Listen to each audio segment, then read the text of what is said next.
Hello, everyone. What is going on? My name is Timpedia. Welcome back to the TNT podcast. Almost episode 200. I don't remember which episode it is. We're creeping closer. We're like 180 something now. I think we're in the 180s. Yeah, we're 189. Yeah, because the last episode was my watch order episode. Our most recent Star Wars episode. Well, we're gonna have plenty more Star Wars to talk about this time. Thanks to Tyler. We're gonna be talking about Star Wars. But who am I talking about Star Wars with? On my left. Friedman, also known as Andrew, mostly known as Friedman. And on my right. Darth Revan. Tyler, that you might have just spoiled it for someone who didn't know, just like you didn't know. Who cares? 20 years, all right. They should have known by now. Wait, this Sephiroth kills who? Who? Sephiroth kills who? No, that's a Freeman. That's a popular franchise. People know that spoiler. KOTOR no is not no one's ever heard of the niche franchise Star Wars before. Star Wars: Knights of the Old Republic. Actually, yeah, spoiler. No. I'm Revan. Yeah, it's that spoiler for the beginning of the podcast to talk about literally at the end of the podcast. Yeah. Listeners, stay tuned for context. But we got plenty of other news because we've been gone for like a month now, just because of work shit and tons of travel and everything. So I'm glad we were able to finally get one on the board because Friedman, there was a Nintendo event for once. There was. So I think Nintendo had already announced in advance this was it wasn't their indie. It's like their partner showcase, meaning that Nintendo is not actually... the indie showcase. Yeah, indie showcase. So Nintendo's like, we have jack shit to talk about. We already blew you guys up with our direct like 2 months ago. We already have stuff lined up for like all the way through the holiday season. Stop asking us about the Switch 2. Instead, let's talk about what other stuff people are releasing. And I love that Nintendo does is they gives a chance to promote games that otherwise wouldn't get their own big promotional campaign. It gets a lot of eyes on it. That said, a lot of the big publishers were there. So like Capcom, after just doing the fighting game collection at the last Nintendo Direct, is like, yo, let's do another one, and released another Capcom versus fighting game collection. You had Capcom there. They did not talk about Monster Hunter, what is it called, Wilds, because it's not releasing on Switch. But they did have, it was like one Ace Attorney trailer, because I think the Ace Attorney Investigations shit is coming out. They had, this is the big one, Yakuza Kiwami is getting a Switch release. Which is so pretty wild, but also not that insane, considering I think Zero was on. No, I don't know. Well, Kiwami is the original Yakuza, even with Kiwami, is still a relatively, I'm emphasizing relatively to other Yakuza games, relatively low-stakes game, both technologically and size-wise. So with the increasing popularity of the Yakuza series, I definitely am not surprised, but it is cool to see this start showing up on Switch. Yeah, I think the general consensus is the only game that they would have been more excited to see was if Zero was first. Zero's the one, man. But like getting Yakuza on Nintendo hardware is still pretty cool to hear. And then Tyler, you'll appreciate this one. I don't remember what they announced about it because I only saw the headlines for it. But Sea of Stars DLC, which is free for anyone who owns the game. You're goddamn right. Just makes me want to play it more. Bruh, I was hot and bothered. I think it was out for 10 minutes and I saw that trailer. I was like, yo, let's go. Damn, so even before I had it in the show notes. Yeah, I watched it like my buddy immediately texted me and I went and looked at the video. I was like, I can't wait. But yeah, really good. I don't remember what else was announced, but there was a lot of other random stuff. Obviously, at this point, I'm probably really not buying stuff on Switch until Nintendo finally announces whether this shit will move over to Switch 2. We've had 8 years of digital catalog building up, and I know back in the day when everyone was like, what do you mean I lose my Wii Virtual Console? Like that, I don't think that's going to fly in the modern era anymore. No, Switch 2 is going to have the same Switch stuff. Yeah. But honestly, I'm too locked into the Steam ecosystem now that the Steam Deck's around to kill my Switch interest. But yeah, moving along. We got some fun shakeups in the Magic space. Oh God. Okay. Yeah. Jeez. This long weekend was so long. I genuinely forgot about this until now. They started announcing new cards. We forgot about the old news. So a couple months ago, Modern Horizons 3 came out. A couple months. It was only 2 months, wasn't it? Or 2.5 months. Jeez. That was the beginning of the summer. Oh, yeah, 2.5 months ago. Yeah, geez. Yeah, because summer's already over. No. So Modern Horizons 3 comes out, and there's this card that instantly everyone's like, wow, this is busted. It's called Nadu, Winged Wisdom. And basically it has an ability. Tyler, I'm going to read you this card because it is so... Even as... Okay, I'm just going to read it. Let's see what your reaction is. 3/4 flying for 1, a green, and a blue. Creatures you control, so all creatures you control, have, whenever this creature becomes the target of a spell or ability, reveal the top card of your library. If it's a land card, put it onto the battlefield. Otherwise, put it into your hand. This trigger abilities only twice each turn. Every creature you control has that entire line of text. Wait, hold on. One green, one blue? Yes. No, 1 and a green and a blue. One so 3 and a mana green total and a blue. For a 3/4 So 3 flying. total. For a 3/4 flying that has that line of text. And he's legendary. I so feel he can like be a that's commander. broken. So it's broken, and the best part is that it's super complicated and frustrating to track in Paper Magic. Because every single creature can trigger that ability twice on that creature, but as soon as that creature runs out of target, like you can't get that to happen twice on a given creature. Like each creature has that line of text. So if you make a new creature while Nadu's on the board, oh look, a new creature that has that same line of text. So instantaneously, there was a broken Modern deck about this, where you have equipment that you can equip for 0 mana, but when you equip an equipment to a creature, it is a target of a spell or ability. So the combo was you would play Nadu, you'd play an equipment usually called Shuko that equips for 0, and you'd play equipment called Springheart Nantuko that whenever a land enters the battlefield, you create a 1/1 creature, and you have all of them on the board, and you start flipping lands off the top of your library with the Shuko and Nadu, and you keep getting new 1/1s to keep triggering the ability with Shuko. And the way the deck won... The Shuko card was absolutely terrible, and before Nadu was printed, this was a 70-cent card. I own 1 copy of it. It spiked to like 30-something. Man, you should have sold during the spike, because now that... So, yeah, now it's dropping. So, instantaneously, everyone's like, this is so busted. And Wizards is like, guys, don't worry. We are not going to emergency ban this card. Even though there's a Pro Tour, and the card did amazingly well, and like 5 of the top 8 or something were Nadu decks. We're not going to emergency ban. We don't believe in that. We're going to save it for our normal ban schedule. So the ban schedule comes around, and thank God for the saving of Modern. Nadu Winged Wisdom banned. Grief banned, which is great, because that card made games so not fun. And then in... Oh God, Friedman, I'm losing it. Grief is banned in Legacy. And there was one of... and in Vintage, Vexing Bauble and Urza Saga were restricted. Vintage is kind of whatever. Legacy, Grief is just way too good of a card.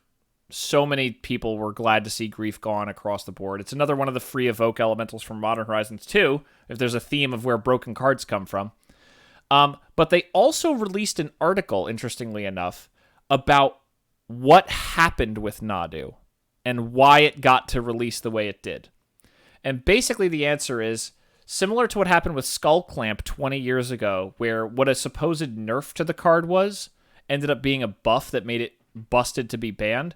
Nadu was a card that had a much worse ability, but then they thought, we need to buff this for Commander. So they, without any testing, updated the line of text and sent it to the printer. And that's how we got... This happens almost every time. Every time there's a big mistake, this is what happened. So this does happen a lot. Fucking company though, like what is this? So here's the thing, and here's the flip side of why I would cut Wizards a little bit of slack. Considering how many new cards have been printed in the last 20 years since the last time this really happened to this extreme of an extent, that's a pretty good track record for printing like 15,000 plus unique cards in that time. But the reason I can't give them much credit is because this shit, as soon as you realize this is a problem, you should just ban this. You shouldn't need to wait for a normal thing to be like, hey, by the way, we fucked up and we should have banned this, but also we didn't want to affect sales of Modern Horizons 3 probably, so just buy it for a few minutes and then we'll ban it. I still just don't understand. Like, the first time I read his ability, I didn't realize that this only triggers twice per turn, applies to each instance that it applies to other creatures. At first, I thought this was just it only triggers twice. I'm like, all right, that's pretty balanced if you only do this twice a turn. That's not ridiculous. And then you read where the quotes end. And then I saw like on each creature, I'm like, then what the fuck was the point of the 2 limit? Like So it's stupid. just as you can't go infinite, but it's just as easy to get insane value. I don't know. Like every time I see them put the words "this only triggers once per turn," it's very much them saying, "We really don't understand how to balance this, so we're just not going to and put a hard limit on it." Correct. And this is the weirdest hard limit that straight up doesn't exist. Yeah. So, and the original version of the card, I can't remember everything, but it was basically just a Simic card that like had this ability on like himself, and then it was when your opponents target it. Yeah, no. Originally. Yeah, it was but it was only I thought it was like only once per turn. If anything gets targeted, you get this trigger, and it gave all your permanent spells flash. And they were like, "This is too boring. We're gonna buff this." So, and they all missed the interaction of your own 0-cost equips targeting this. Somehow, no one thought of that. Oops.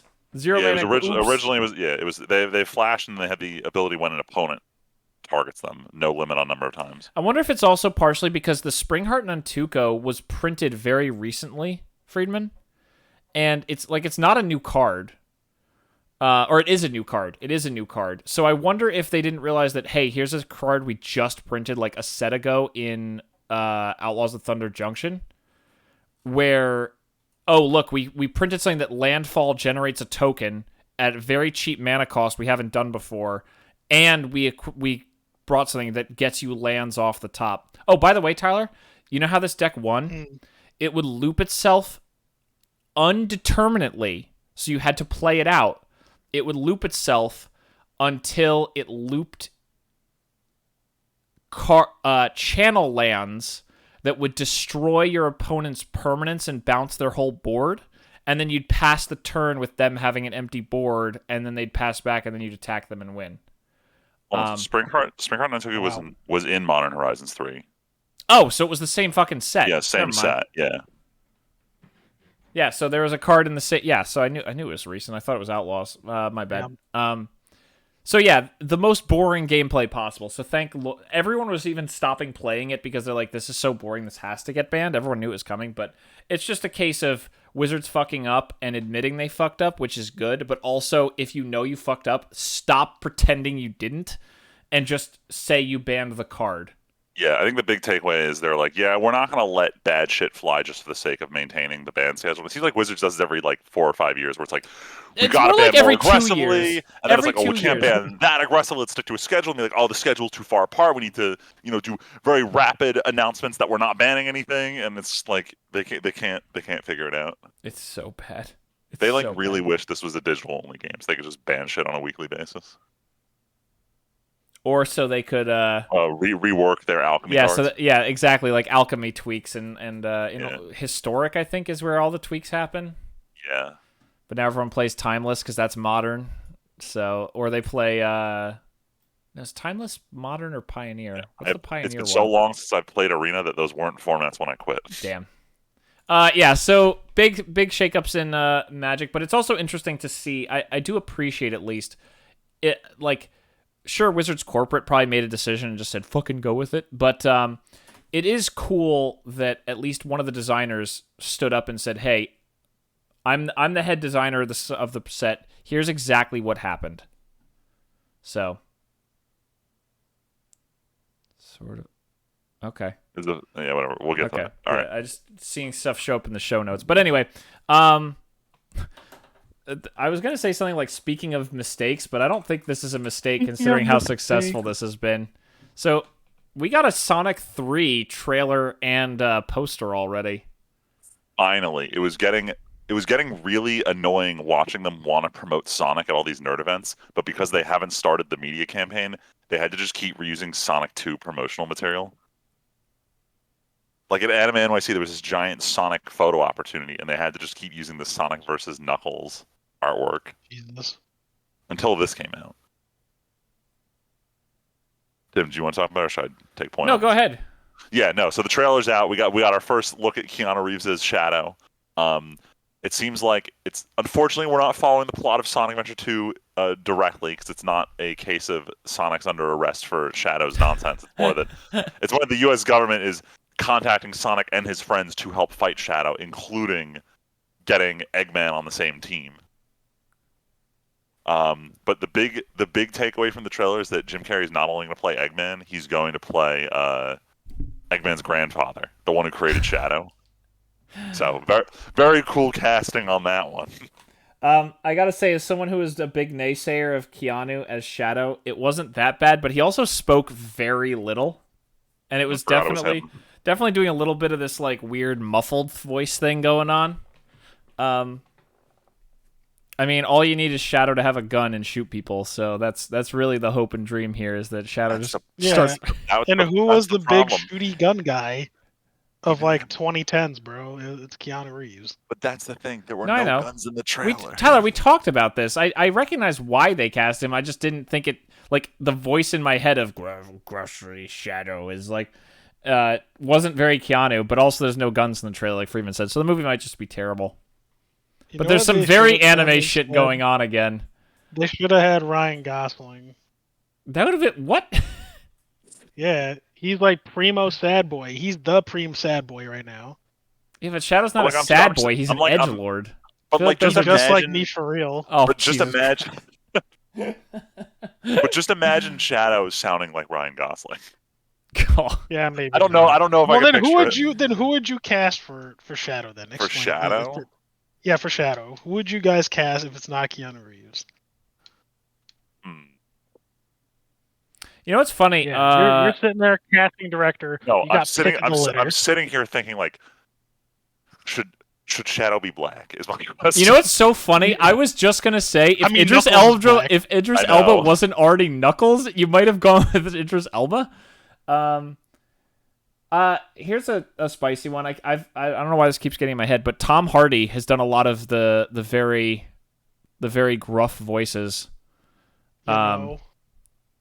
That might not be a bad one, actually. I keep flashing back to him as Max, where Max isn't like aggressive, but he's very like gruff, and I feel like that could work. Here's the thing: I know his voice changed when they changed voice acting studios for Sonic. Like, you go back to Sonic Adventure 2, Shadow just sounds like the most generic anime villain voice.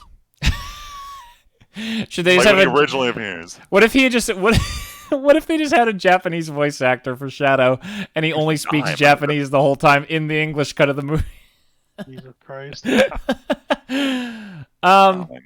it's gonna be interesting. I still need to get around. I actually, during one of my trips, I need to actually sit down and watch Sonic 2.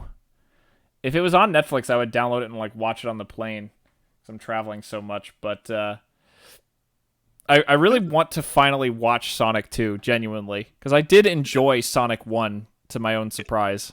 It's a fun movie, but it's only got two problems with it. One is there's a sequence involving the song Uptown Funk that they could have removed from the movie, but of course the kids loved it. And like the side plot with like his human friends, they straight up just could have removed it from the movie, and you wouldn't have lost anything. Those are the only problems with Sonic 2. Otherwise, it's a good movie. Okay. All right. No, I mean, I'm like I said. I mean, Sonic 1 wasn't perfect at all, but like it was a fun I'm time. never watching those movies, so it doesn't matter. Yeah, I'm going to see 3 in theaters. Jesus, wow, that's bold. I think more than my other friend group actually enjoyed Sonic 1 and 2, so I think we're gonna go like probably after the initial rush. Okay, as long as it's after the initial rush. We'll get to my movie, but seeing Deadpool Wolverine in IMAX with almost no one else in the theater was pretty good. Hell yeah.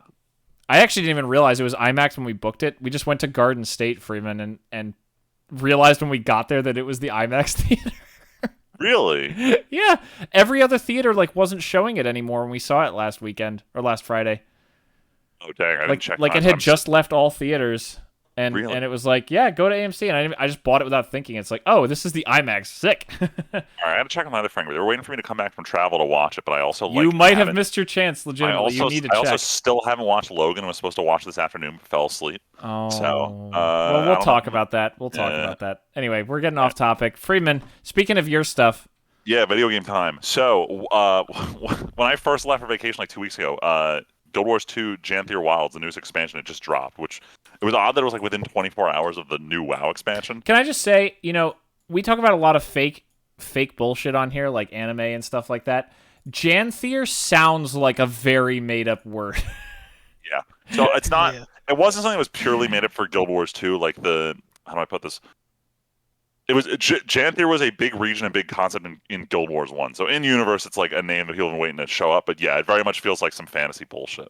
As opposed to the last expansion, which was called Secrets of the Obscure, and everyone's like, well, what is the Obscure? And everyone's like, well, that's the secret.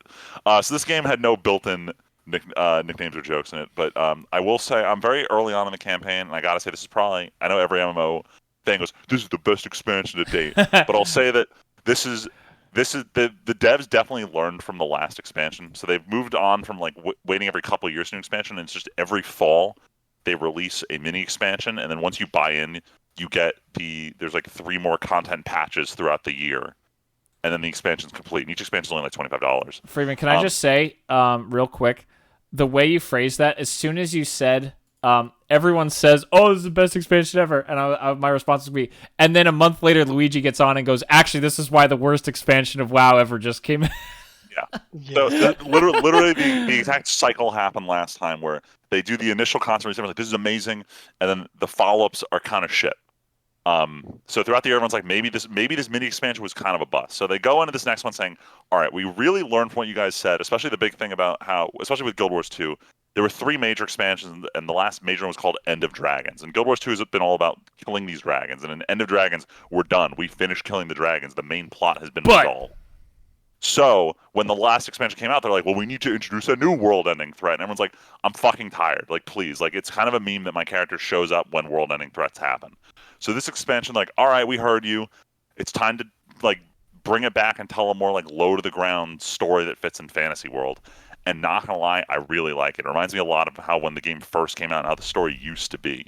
So I may be in the honeymoon period, but I really like that they learned from a lot of the criticism from the last expansion. Good. And in terms of the features they're adding, like, it was kind of a meme that they were just like, here are features they're never going to add. We're never going to have spears as a weapon. We're never going to have player housing. And those are like the 2 main features of the expansion. And so far, both of them have been done very well and introduced like real permanent gameplay that isn't like just done when the expansion's over. So for someone who's only like a quarter of the way through it, I think they did a pretty good job on it so far. So if any ex-Guild Wars 2 players who need an excuse to come back because there is no gear grind in this game, consider playing this one. It's pretty good. And then for one to consider not playing. So last time we recorded, it was 2 or 3 days after the release of this mobile game. I was interested called Sword of Convelaria, and I told you guys, like, it's fun, reminds you of Final Fantasy Tactics. It's very much a gacha. It wants you to pay money a lot. And I said the second I feel that I need to pay money, I'm going to quit the game. And I'm happy to report that at no point did I feel that I needed to spend. The game very much has a long period of being where it gives you enough currency that you can keep up with the power spike without needing to buy in. But I got to the point where it starts to taper off, and I'm starting to see where the need to get more units is. But that's actually not what made me quit this game. What made me quit it was some games want you to come online and do your dailies as a minimum. And I like checked because my flight got delayed coming back from Amsterdam, and I did my dailies, and I was like, it legitimately took an hour and 15 to finish the dailies. And I was like, this is a huge time commitment to spend every day on one fucking mobile game. Like, even if you're doing, because like a level only takes like 3-4 minutes, but you got to do like at minimum like 8 levels for your daily, depending on what they are. Jeez. And they incentivize doing them at the highest difficulty to get the highest reward. So some of them you can, if you have to actually sit there and strategize, like I'm not going to sit there and criticize a tactical RPG for making you strategize, but in order to keep up with the game, you have to spend a lot of time daily. And I'm sitting here going like, I don't actually want to spend most of my day playing this game. even though I'm having fun with it. Bold statement. I don't like it. So I uninstalled, which was weird because I'm very rare that I uninstall a game that I like. Wow. But I just didn't like this whole, we are fighting for your attention. We have to get you sucked in every single day so that at some point you're going to say, damn, I really want that unit. I'll give you $20. And I don't want to get to that point, and I can see how they're doing it, and I really don't like it. So I quit.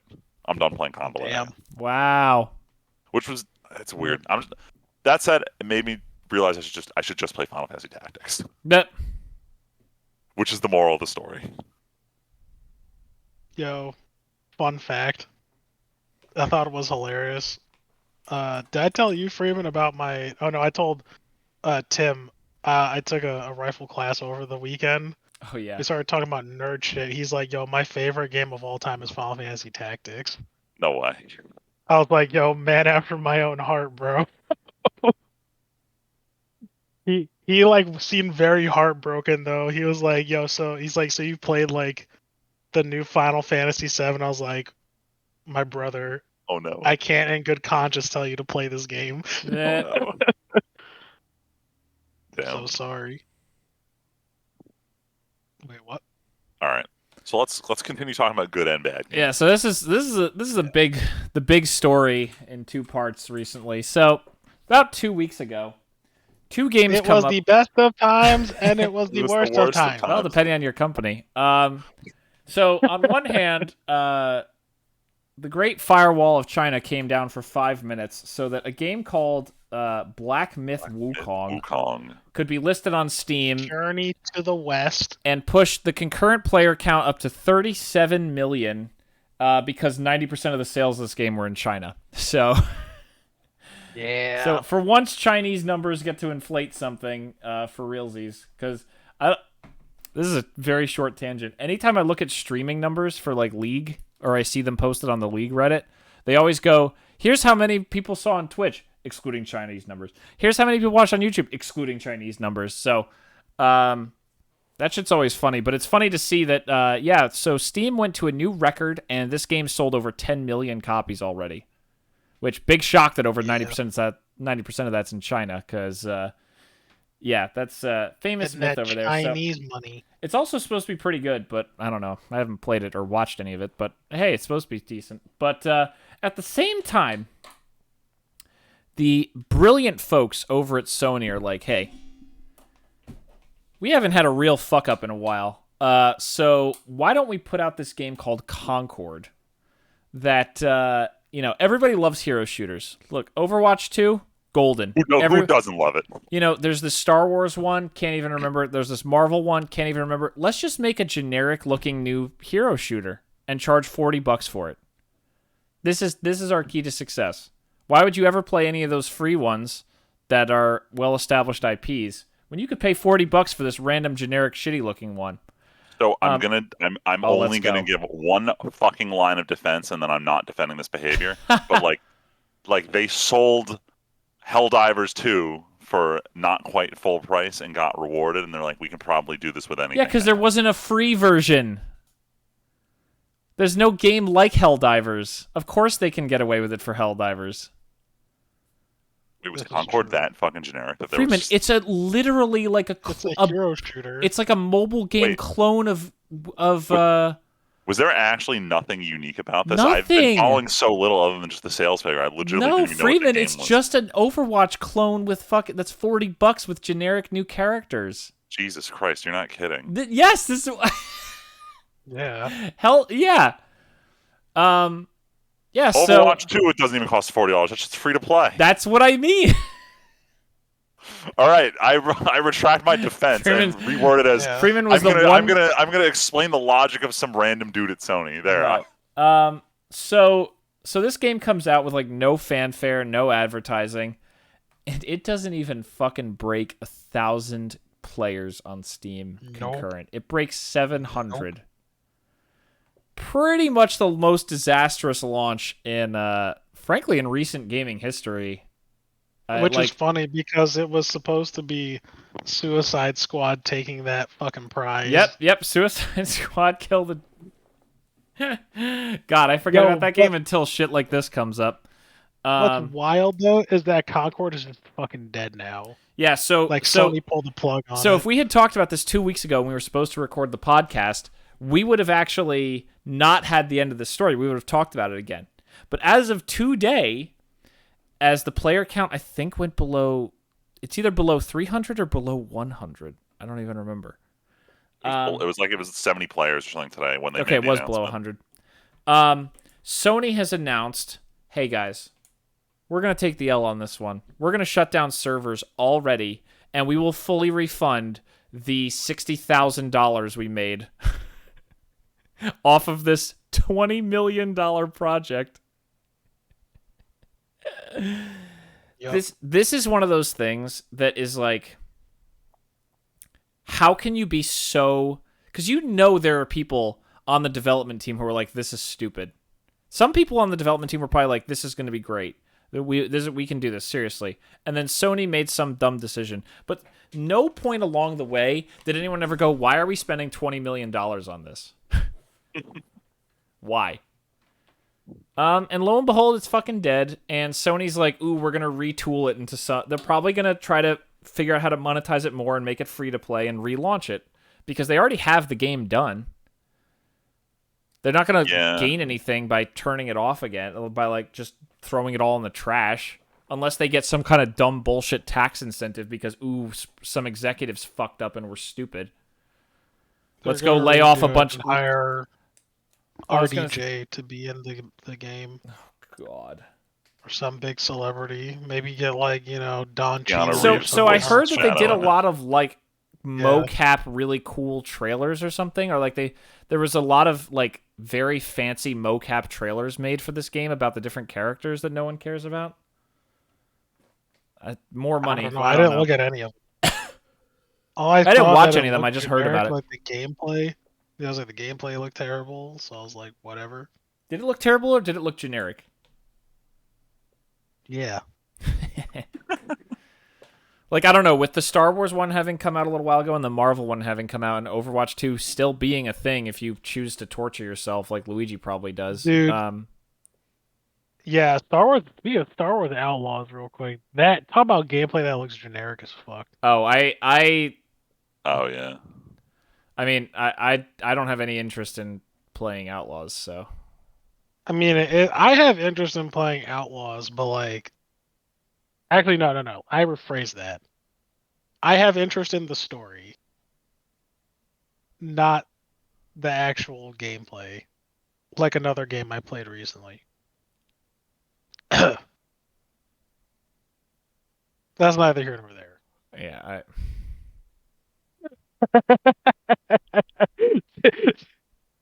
Tim wants to shake me so bad. No, what? Why?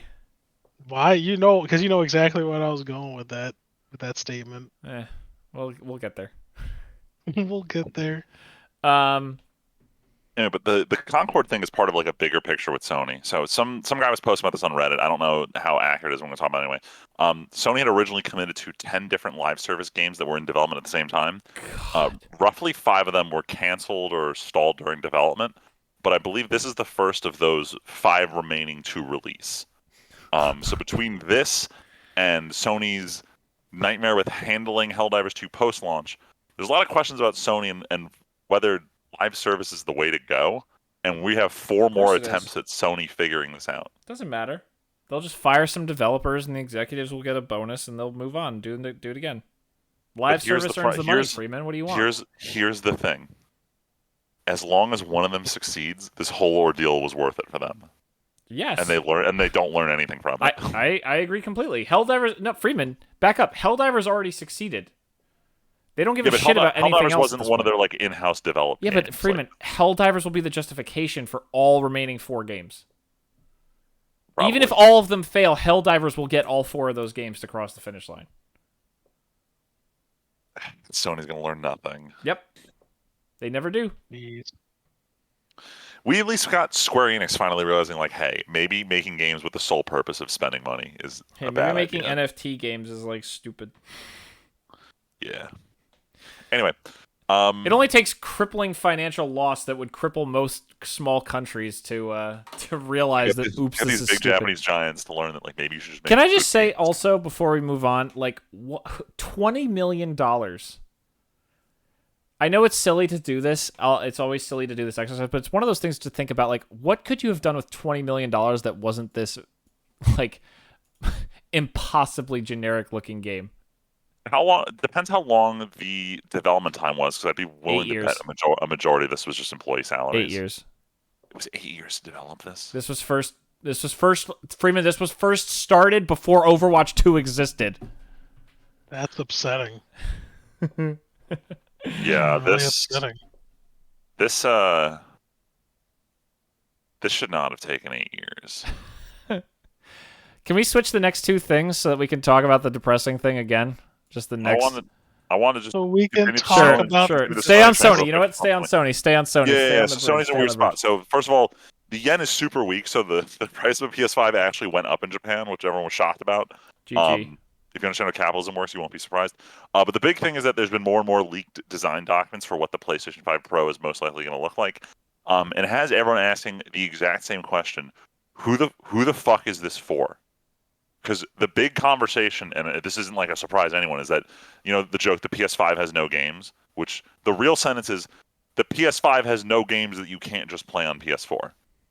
This console generation is not pushing the bill because A, you can release everything on PS4 and have a huge install base, and the Series S is gimping Xbox. So you can't release anything too technically impressive. So we don't have games that can take advantage of a PS5 Pro. I don't know how many people have 8K televisions who are clamoring to play this year's Call of Duty in 8K. Like on the PS4 side, I get it. When you went from the 4 to the 4 Pro, like normal games had loading times reduced immensely. There was actual performance boosts if you weren't on a higher resolution screen or didn't need to run in Pro mode. But I don't actually know what the fuck is the benefit of a PS5 Pro right now. Okay, the only thing you can get at this point for like consoles wise is trying to jack up the frames to like at least 60. Okay, I'd get that. I know there are some games that are still capped at 30, but Yeah, that's most of them. Most of it, like, so like now we have the option of like whether you can do performance where we can get 60, but we take a hit on the actual resolution, yeah. And it's a pretty big cut. Like, really, like I'm sure you've played around with that. I have. I usually end up just going with performance over visuals. But yeah, most and guess what? Most people do. I guess all right, so for that gamer who doesn't want to compromise, this is for you. Yeah. So it makes sense. Like I know a ton of people who act like but that's the thing. Those people just are using a PC right now. That's the only caveat. Like, you know, like I don't think most people are gonna go for it. Like already the PS5 is doing something that the previous iterations that like ever since discs started, and that was decreased significantly load times. Yes. And it's like you really can't go any higher from there except for like, you know, upgrading something graphically or like, you know, I don't know, adding more performance for the frames. Like I don't know. Like I think you're more right, but like you're like that's the only way I could see it is like making it better so you can just play at a higher refresh rate with better graphics. Yeah, I mean, I always think back to like when Nintendo came out with the new 3DS, and they're like, there are some games that will be able to take advantage of it, and the reality was, unless you want to split your player base in half, you have to accommodate whoever the dominant group is. So if like games may not even release with the ability to take advantage of the PS5 Pro, which is kind of annoying. Like maybe it may just end up being the Sony first party titles, which you could argue is at this point the entire reason to own a PS5 over a PS4. Mm-hmm. But it's still a big if. I mean, honestly, if I would never go back to my PS4 though. Oh, I wouldn't either. I know I joked about it a lot on here, but like trying to play Witcher 3 on base PS4 when you're like kind of bad at the game, like I was at the beginning, sucked because it was legitimately, and I timed it 2.5 minutes to load in again after you die. Versus the like 15 seconds it took when I started playing again on PS5. Yeah, that's a game changer. Like, no pun intended, no pun intended. Yeah. Yeah, no, that was when it was mind blowing, and I just don't want to. I never want to go back to PS4. I'm so glad PS5 is backwards compatible, and it works with Nier now. I'm pretty sure I brought that up already. Yes. Yeah. All right. Tim, let's get disappointed a little bit here. I mean, I'm not the one who watched this. Tyler is. I'm just accepting that this is how Star Wars works now. So, you know what's really funny though? Like, So you guys remember? I think I even said I'm like, oh no, like because I said this on the podcast. I was like, Michelle and I might watch it. Yeah. We might watch it, and we did watch it, and we're Yeah. like, this show is ass. So You know what? That's okay because it's fucking dead now, yeah, and it's so not getting a second season. the Acolyte came out and everyone was like, this seems all right.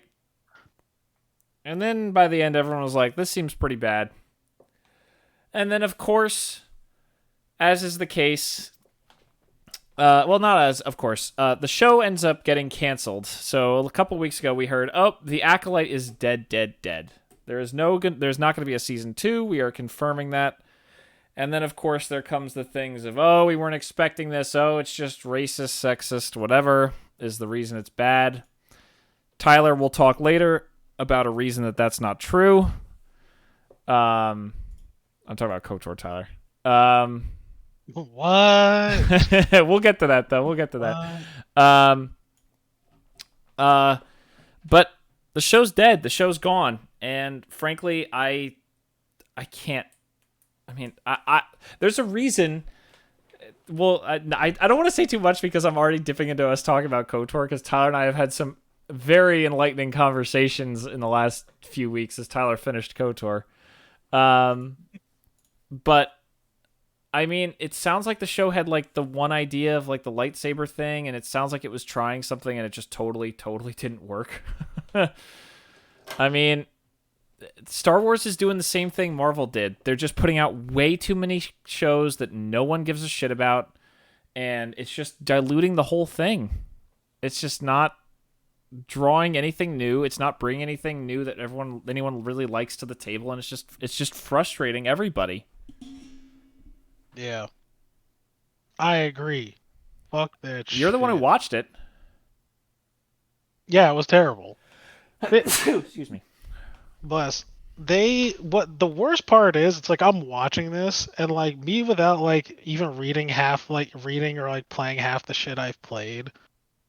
I'm just like, there's so many other examples, and like, yeah, sure, we'll get into it later, but I'm just like out of all the things they could have done, out of all the things like showing the contrast and whatnot to the light side and the dark side and the Jedi Council and the witches and the blah blah blah. Like they chose to do it the way they did it, and it's like, but why though?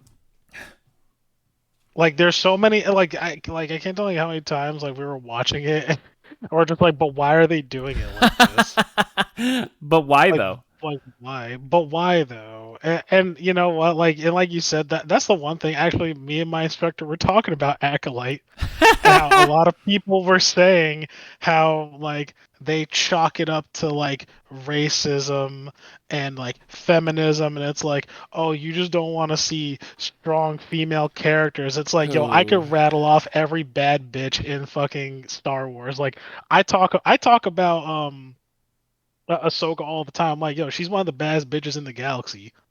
For real, for real. Was it Maze? Mara? Why am I forgetting her name? From Mara. from Jedi. She's awesome. From Jedi what, Tyler? From Jedi Survivor. Oh, never mind. Fallen I'm thinking of the wrong thing. Wait, I thought you were who? talking about Mara Jade Skywalker, Luke's wife in the old Oh, canon. Mara Jade is also a bad bitch. Yep. The baddest. She don't fuck around, bro. Nope. She don't fuck around. She's on some fucked up shit. But she's dope. But yeah, there's ton of strong like women characters in the Star Wars universe. But no, apparently I'm a sexist or something.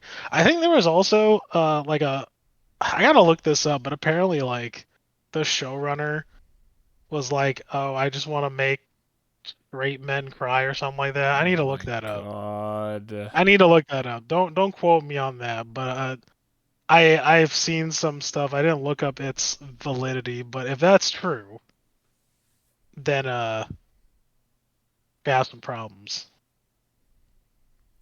But I'm not surprised though. Like you said, Tim, it's just like oversaturation of stuff. They think the worst part is it mostly works because like they're just gonna bomb this, but it's like it doesn't matter. They're just gonna throw something else out there.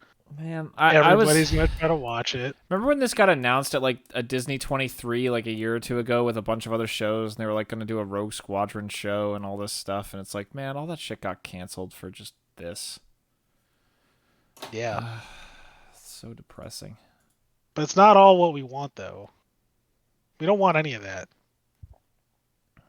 What do you want, Tyler? We want. What do you we want, want Tyler? the What do you want Republic. now? I want What do the you want? old Republic. God damn it! It's not fair. It's not fair. It's not fucking fair, all right? Tyler, you It's gotta not keep fair. it down. You gotta keep it down. We're still not No. there yet. We're still not there yet. No. No. Now you're gonna rile me Oh up. no, we still have a lot of bullshit to talk about first. I don't care. I don't fucking care. This is horse shit. Like, there's Friedman. so much good shit. Wait, Friedman. Tim, start us off with the biggest bullshit with the beginning of the Weeb shit. Man, fuck Banania. Fuck the. No, we'll get that, Tyler. We'll get there. We'll get there. It's okay. Fucking stupid garbage. Hate it. This is like the meme of Disney. where I have to calm Tyler down before because it's not time yet. It's Nah, you started this. You got me on. I there. started. You know what? Speaking of, Timpedia. Kidding me? It's all your fault. You ruined my life. wow, goddamn. You ruined it. Tyler, did I ruin your life or did I open your eye? It's the fucking red pill, blue pill shit, man. I I showed you. said that yesterday. I was like, I wish. I was like, you know what? I understand Yes. why Cypher took the blue pill, bro. I understand why Friedman, he wanted to go legitimately, when back. Tyler finished KOTOR, he said that. Tyler was like, I get it. I get why you'd want to go back to not know. I get it, bro. But speaking is of... is this the episode title? Is it the Tim ruins Tyler's life? Yeah, Tim ruins Tyler's life. No, it's Tim ruins Star Wars for Tyler. That's what it is. Tim ruins Star Wars. All right, let's just blow through some weeb shit. We got a lot of stuff to cover, but then we can spend plenty of time on this if we hurry. So I think I've talked about it on here before because Val and I have watched this show, the 2 seasons of this. Oh my god. There's Two this seasons of goofy little show called Bananya, which is the goofiest little anime. It's like stickers. It's designed to sell stickers. Val has stickers of Bananya. This show out of nowhere, it's so goofy. It's narrated by like All For One or something. I can't remember who narrates it, but someone narrates this. It's just goofy little animals as foods, and it's getting a 3rd season called Bananya Around the World, and it's kind of the stupidest, funniest thing ever that this exists. Dude, Right. I can't believe this has been going on for as long as it has been. It only got 2 seasons. It's not like it's a regular thing. We thought it was done like 4 years ago, and now it's suddenly coming back again. I know what I said. Tyler's like, more than 1 episode. How did they do it? Yeah, legitimately. How did they do it? Sorry, I'm looking up the voice actor for the Bananya narrator. Yeah, so I I'm trying to can't remember. it. But anyway, I just wanted to bring it up because Val loves this cute little show. And we're probably going to watch this when it comes out next season. Dude, this guy only has 1 voice acting role, and it's the Bananya narrator. Oh, maybe it is just one random dude. I don't know. You know what I'm mixing up? Oh, never mind. I'm remembering from watching Mob a while ago. Remember when I watched Mob season 1 and I was like, oh shit, All For One is the fucking stupid ghost. Ha ha ha. But this is hype shit. This has got to get Tyler excited. So out of nowhere, I was on Reddit like 2 weeks ago and I'm like, wait, what? Transformers on r/anime? So for the, what is it, Freeman? The 40th anniversary 40th anniversary of Transformers. Yeah. Studio Trigger is doing an anime Transformers project? Yes. So Yeah, I'm excited. not gonna lie, the first Transformers show that got me into Transformers was Transformers Armada, which was a Japanese anime. So I'm very excited to see them coming to do another one, especially because it seems like I don't know if Imaishi's directing, but it seems like it's gonna be that kind of Trigger anime. So I'm super hyped. Let me see if they confirmed literally any details other than just putting out that promo video. I mean, it looks pretty dope. See, I want to get my dad to watch this because he loves Transformers, but like, he's not a loser nerd, except he is. I don't know. He's weird. If it was English dubbed, would he give a shit that it's anime? I think he'd be fine. Yeah, he wouldn't give a shit. If it was English, yeah, he'd totally watch it, I think. All right. Why he likes Beast Wars. Well, I'm going to talk about That's another. the standard. I'm going to talk about another anime during the watch played section that fits into this new anime that appeals to normal people category. Oh, boy. That's right. I've been wanting to watch this. I didn't realize you put this on here. But yeah. Well, if that's the case, then let's keep going because we don't know much about this. This is a really short trailer. It just has some line art. It's not even like clips. Yeah. All right. Yeah. But Freeman, did they say this is coming next year? I think, or They even confirmed 2027 or 20... nothing. They confirmed jack shit. Literally, all they confirmed is that Trigger's working on something. They Cool. didn't even confirm what format it is. Just that it literally says at the end, just coming soon. Yo, could you imagine if they were like, it's the Transformers movie redone by Trigger? Oh, Trigger X Michael Bay. If they just put that at the end of the trailer. All right, Freeman, you added these two. All right, yeah. So real quick. So, oh God. Anime NYC happened like 2 weekends ago. Unlike Anime Expo, a lot of companies don't come out to announce stuff, but it still is I believe this like the second largest anime convention with like official industry support. So the big thing at Anime NYC is all of the shows that premiere in October, they'll do like their first episode premiere at Anime NYC. So a ton of shows, including Shangri-La Frontier, MF Ghost. A lot of them had their first episode screening live there only. So pretty cool event to go to if you just want that sneak peek, but no like brand new news. The only real thing to come out, and I should swap the order on here, is that Aniplex at their panel confirmed that they are going to do a dub for the first season of Bunny Girl Senpai and the first movie, completely ignoring the fact that 2 movies have come out since then that still aren't officially released outside of Japan in any meaningful way. So weird. But to add insult to injury, we are now 6 years out from the premiere of season 1 of Bunny Girl Senpai, and they've already released the Blu-rays without the dub already, and now they're going to dub it after doing that. Very odd decisions from Aniplex here. No way. Very much giving me that early vibes of like 2001. We've licensed our shit to ADV Films, and we don't know if we want to let them dub it, so we're going to make them release double the DVDs. Bullshit. Like stuff we learned not to do 20 years ago, and Aniplex is still doing today. So kind of annoying. And then this is some news for some elder weebs like me. But the big anime 2006's Melancholy of Haruhi Suzumiya, the one that started the Moe revolution. It's finally having its first major book release since 2020. For anyone who doesn't know what the deal is with the Haruhi Suzumiya books, is it started as part of these short stories that were published in a magazine, and then eventually the author started collecting larger stories into books, and he would release like one book that has a major story arc, and then release 2 books filled with smaller short stories that may or may not have plot relevance, and then every third book after that was a major plot item. So book 7, very important. Book 10 and 10 and a half, I don't know why they did it that way, very important. And then in 2020 came with book 11, which is a bunch of short stories, and we're like, okay, cool, we're never getting a book again. We're getting another one in November, and then it's getting simultaneously released worldwide. Unfortunately, it's another side story book, but all it means is if in the next 4 years there's another Haruhi Suzumiya book, we're finally getting that next step of the plot since like what will be at this point 10 years ago. So weebs rejoice if you give a shit. Do you actually give a shit though? So I do. So I read the first 5 books, and I got stuck on one of the more boring stories in book 6. And I do eventually want to get through it because like I know you hate time travel, but time travel is an important component of this franchise. The entire 10th book, it deals with the concept of a split timeline. So the first book is one alternate version of the timeline, one version of the timeline, and the second half is how it could have gone differently, and then how the timelines converge into a singular timeline. So I want to get to book 10 to read how he does that, because he's always playing with weird shit in these books. Like imagine if one of your classmates was God and the world kept warping around them because they wanted to be entertained, but they didn't know about it. Wow. That's the whole gimmick of Haruhi Suzumiya. So I fell in love with it in 2006. I do eventually want to sit down and read it, but like to be honest, there's just way too much media I need to consume, so it's kind of low on my priority list. But yeah, that's for the weeb shit. Wait, I have one more breaking news. Oh wait, that's not it for the weeb shit. Sorry. So I was on Reddit while you were talking about Haruhi. The Dragon Ball Daima trailer has dropped as of 30 minutes ago.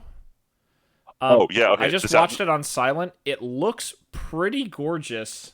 no idea Yeah. about the story. It looks like almost chibi Dragon Ball / it's GT again with Kid Goku.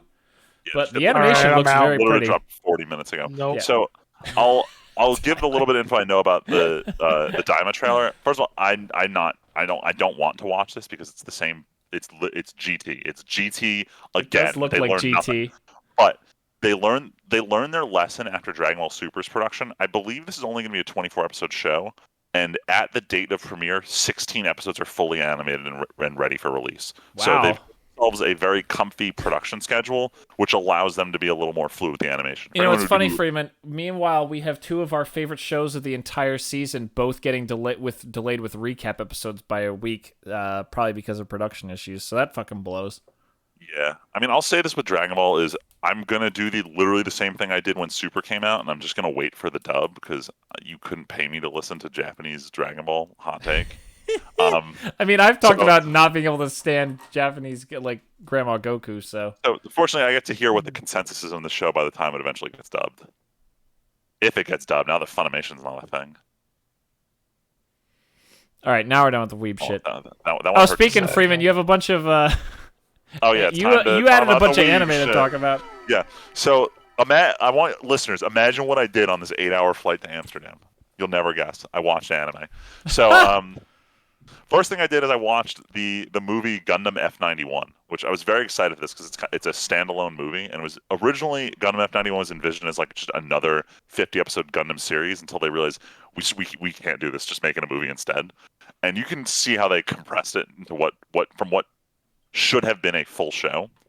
I will say this is still that buttery smooth era of like real hand-drawn 80s Gundam anime. Like it's aesthetically beautiful. Plot-wise, kind of sucked. Not gonna lie. But the thing that got me for this and why I loved this movie so much was it was so late to getting dubbed that even though this is a late 80s, early 90s movie, it got dubbed during the peak of early 2000s anime voice acting when like Bleach was getting dubbed. So like all the GOAT voice actors are there. You've got oh shit, what's his name from Akira is in it. The one who played Tai from Digimon. You've got yeah. I'm drawing a blank on everyone's names here. Rukia's voice actress in Bleach plays like the main love interest. You've got like half the cast of Gurren Lagann just shows up randomly. Not the characters, the voice actors. It's amazing to listen and just recognize everyone. It's a well done dub. So I really enjoyed watching it. Unfortunately, there are no legal ways to acquire this movie outside of purchasing the out of print DVDs from the era. So good luck watching it. Or you could sail the Seven Seas or something. I don't know, whatever. F91, pretty good. If you've already watched all the other Gundam Universal Century stuff, go watch it. But it's not like one of those things I'd say go jump in if you've never watched a Gundam before. Go do that with Unicorn instead. And then the other show that I picked up outside of the show How to Become Ordinary, but I feel like there's not enough to talk about that, and so I'll just wait until the end of the season when Tim and I talk about it. The show I did start though is Too Many Losing Heroines, which I love this show. Too much so heroin? Far. Too much heroin. So the gimmick of this show is if you look at the artwork, it looks like this guy who's in a harem from the generic artwork, but that's not what this show is about. This dude is in class. He doesn't really have that many. He's not like a loner. He just doesn't really have that many friends. Until one day he sees this girl who sits next to him just getting absolutely broken up. Well, not really broken up with, but like she's put in a situation where her love triangle is not working in her favor. She straight up loses out. So he just starts hanging out with her as they work through her losing love triangle. And then they hang out with her friend who, what do you know? She's also in a weird romantic situation that isn't working out in her favor. So he starts just building this friend group of people who are in failing romances while also sort of maybe kind of having a relationship / friendship with girl number one. And the thing that gets the show for me is one, the animation is beautiful. And number two, the comedic timing is perfect.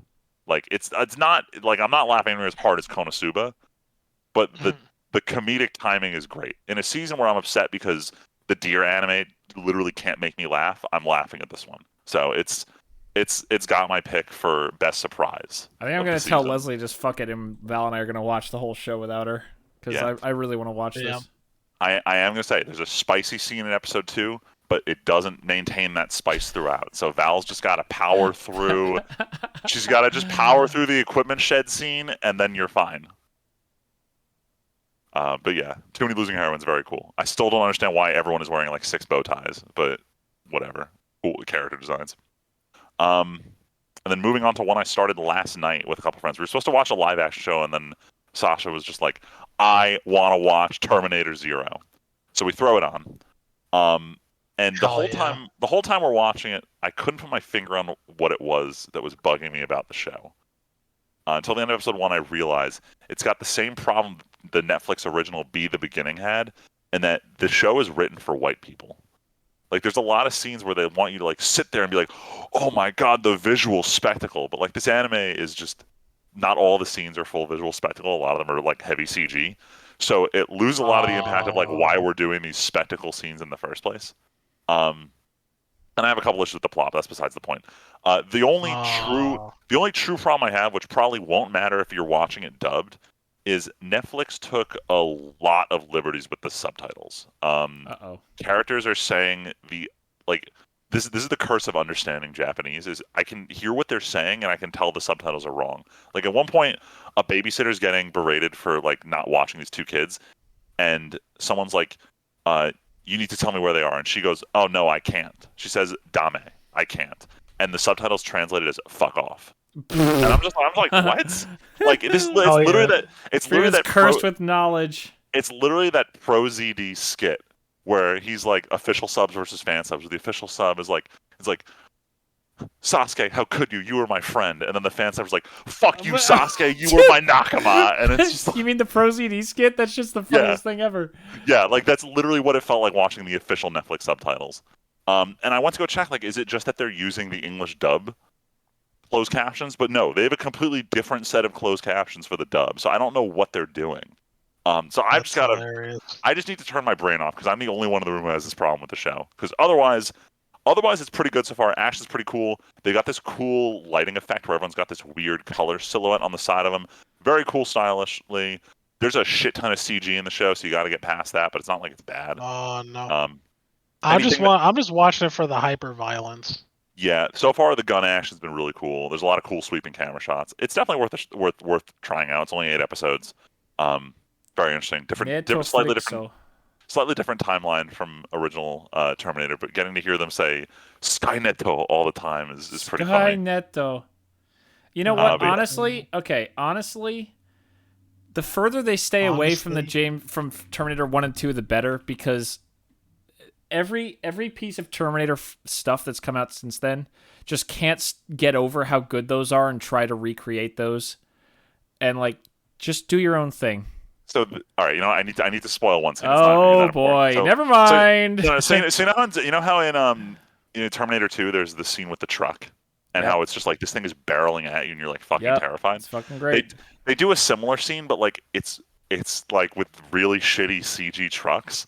And I gotta say, seeing a truck barreling at you in a CG anime does not instill the same sense of fear of seeing a live action truck barreling at you. No, in the slightest. It fails to capture the magic of that scene, even though they're going for it. That was my like biggest like oof. That scene did not hit the way I thought it was going to. But yeah, it's still Terminator in its blood. And then the next show, Tim and I are close to finishing. We needed something to watch. You actually are. I wasn't even going to talk about it until we were actually done. Yeah, let's save it. We still have 2 episodes left. We don't know how it's going to go. We won't talk in depth, but I'll say that Tim and I are watching Gunbusters, the show. I think it was Hideaki Anno's like director debut in the show they did before Evangelion. But it's this cool 6-episode OVA series that I didn't realize it, but Tim, apparently it evolves every 2 episodes, and the next 2 episodes are even more wild. It's fucking crazy. Also, for those wondering why I just made a horrible sound like that, that's the mid-credit or the mid-roll of every episode for the commercial break. It's just this super high-pitched... you guys watching this old shit? Tyler, it's so old. I usually watch old shit. Tyler, you want to know what's crazy? You want to know what's crazy? This kind of started off not great. Tim was going to make us drop it. I was going to drop it. I'll just say... No, because we're not done yet. I don't want to jinx it, but it's kind of interesting. It's kind of interesting after 4 episodes. I'm kind of interested a little bit. Like, Friedman and I watched episode 3 and we're like, should we drop this? Or no, we were gonna watch episode 3, and we're like, God, this isn't really doing much for us. Whatever, we got nothing else to watch. Val can't watch. We can't watch other anime. And then we watched episode 3, and we're like, what if we just watched episode 4 right now? So we'll probably finish it up at some point and talk about it. But I don't want to say anything else. Yeah, If we're gonna watch old anime, when are we gonna watch Legend of the Galactic Heroes? actually, Tyler, we don't have let's do it. 20 years of our life to watch Galactic. Oh, come on, bro. I need people to watch When that we're in the shit. retirement I'm home, we actually can down watch for it. that shit together. Please, I want to watch it so bad. So unironically, Tyler, I will say this is partially your fault. So because Hell you got me that G Gundam model kit in like 2017, and I needed something to watch while I was building the Gundam. 7 years, Tyler. And it made me give the original Gundam a second chance. It made me slowly realize, especially after watching like the Urusei Yatsura remake, that I'm just like, I just kind of clamor for like that old age of anime where I turn on Toonami and be like, what is this? What is this aesthetic? These shows, they look away. And anime today doesn't look or feel like that anymore. And I'm realizing it as I'm watching the older shows. Like, there's a whole wealth of old shows that kind of fit that niche that I actually do want to watch. Man. So I'm on the hunt for older stuff to watch now. Like, I could give you my $3.99 Blu-ray. I could give you my Blu-ray. Blu-ray for Bubblegum Crisis. You'll love it. oh hell yes, I really want to watch that one. Yeah, I'll find it. I'll bring it Sunday for you. All right, cool. Oh God, do I have to talk about the movies I watch now? Oh shit, now Yes, it's my your turn. I'm gonna grab some water while you start. Sorry. I can't. Good, you should leave for this. You should leave for this. So, unfortunately, for everyone who is dating a white woman, and yes, I'm going to say that because Tyler and I are both in relationships with white women who are being affected by fallitis. By fallitis. Oh God, I just realized. Yeah. I didn't even see this. Oh my God. So Why you gotta hit me with this?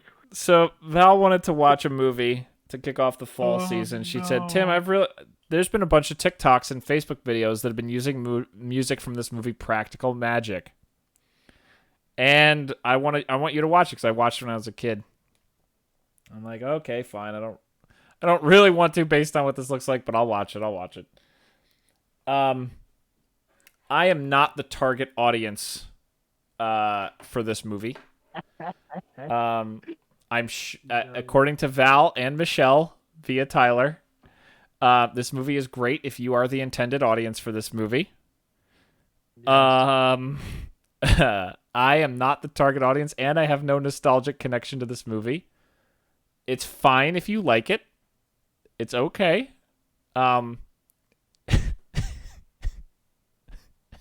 Dude. We're still talking about Practical Magic. Unfortunately. Talk about Practical Magic. Talk about fucking Charmed before Charmed. The proto-Charmed. It is the proto-Charmed. Charmed. I mean, this is literally about women talking about how they're so strong without men and how they're cursed to kill all the men they marry. This is the primordial women being into like the stars and Mercury is in retrograde shit, like, And magic and pumpkin spice. yeah, like this is where it's coming from. This is all This is Pumpkin Spice Origins. Freeman, this is like literally if you distilled the essence and went back in time. Like the first seed was this.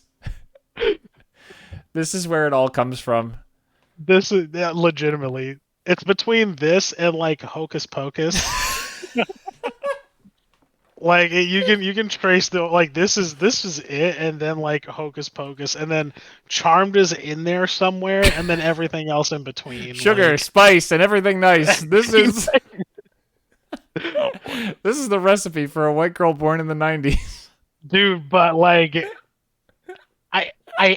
yeah, like I don't want to say that because it sounds terrible, but like it's But so not wrong. no scientific evidence has proven it wrong yet, so It's just one of those things, all right? it's built in a lab. It's okay.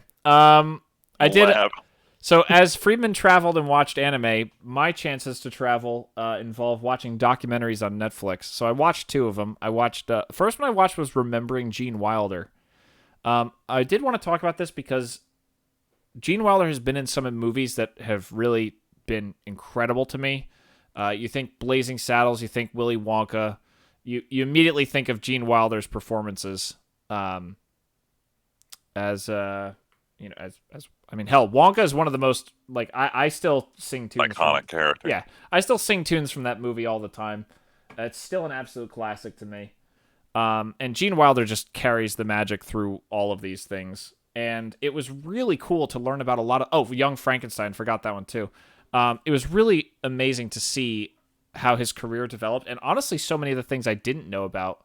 Like, that was pretty early in his career, those movies, the first few years. He probably wasn't as big later, but there was a lot of stuff that he did. So it's cool to see that journey through someone's life, but at the same time, they made the choice to have most of the narration is clips of him narrating a book, like his biography. I actually was watching it and thought it was an AI, like an AI voiceover, but no, it turns out it was just clips from his audiobook that he recorded near the end of his life. But it sounds really creepily lifeless, and I don't think it helps the show. I almost would have preferred more interviews. Like, they have Mel Brooks. They have, I think, both of his wives, because he was married, divorced, and then married again. They have a bunch of people that he worked with. And I wish there was more of that, or someone else narrating or something like that, because it felt weirdly lifeless when he's like, I was doing the thing, and that's when I met this guy, and that was when my whole life changed forever. And I was like, this is weirdly stilted. It's not... It's raising the hairs on the back of my neck a little. Like I said, I thought it was AI, and then I landed and I looked online and I'm like, no, this is just recording. So it was still cool. It was fine. Wouldn't rate it too high, but it's it's one of those things. It's nice to learn about someone's life. He was still on TV in one of the comedy shows on like NBC or something about Will and lawyers Grace. or something. Will and Grace, thank you. Yeah, you're right. I just thought, because I'm looking at his filmography right Yeah, now. he was on that later in life, and I never watched that show, so I didn't know. But it's cool to see that his career... He had a long freaking career. But then I also watched Butterfly in the Sky, which was obviously about reading Rainbow. And that was really cool because it's kind of like the Bob Ross ones I've watched, where it's like learning about something that was very formative in our childhoods. What? The More You Know. Is that from Reading Rainbow? I think so.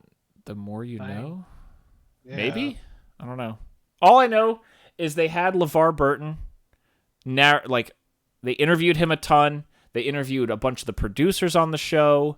They interviewed a bunch of people, like the guy who did the music for the show, who made the theme that everyone remembers.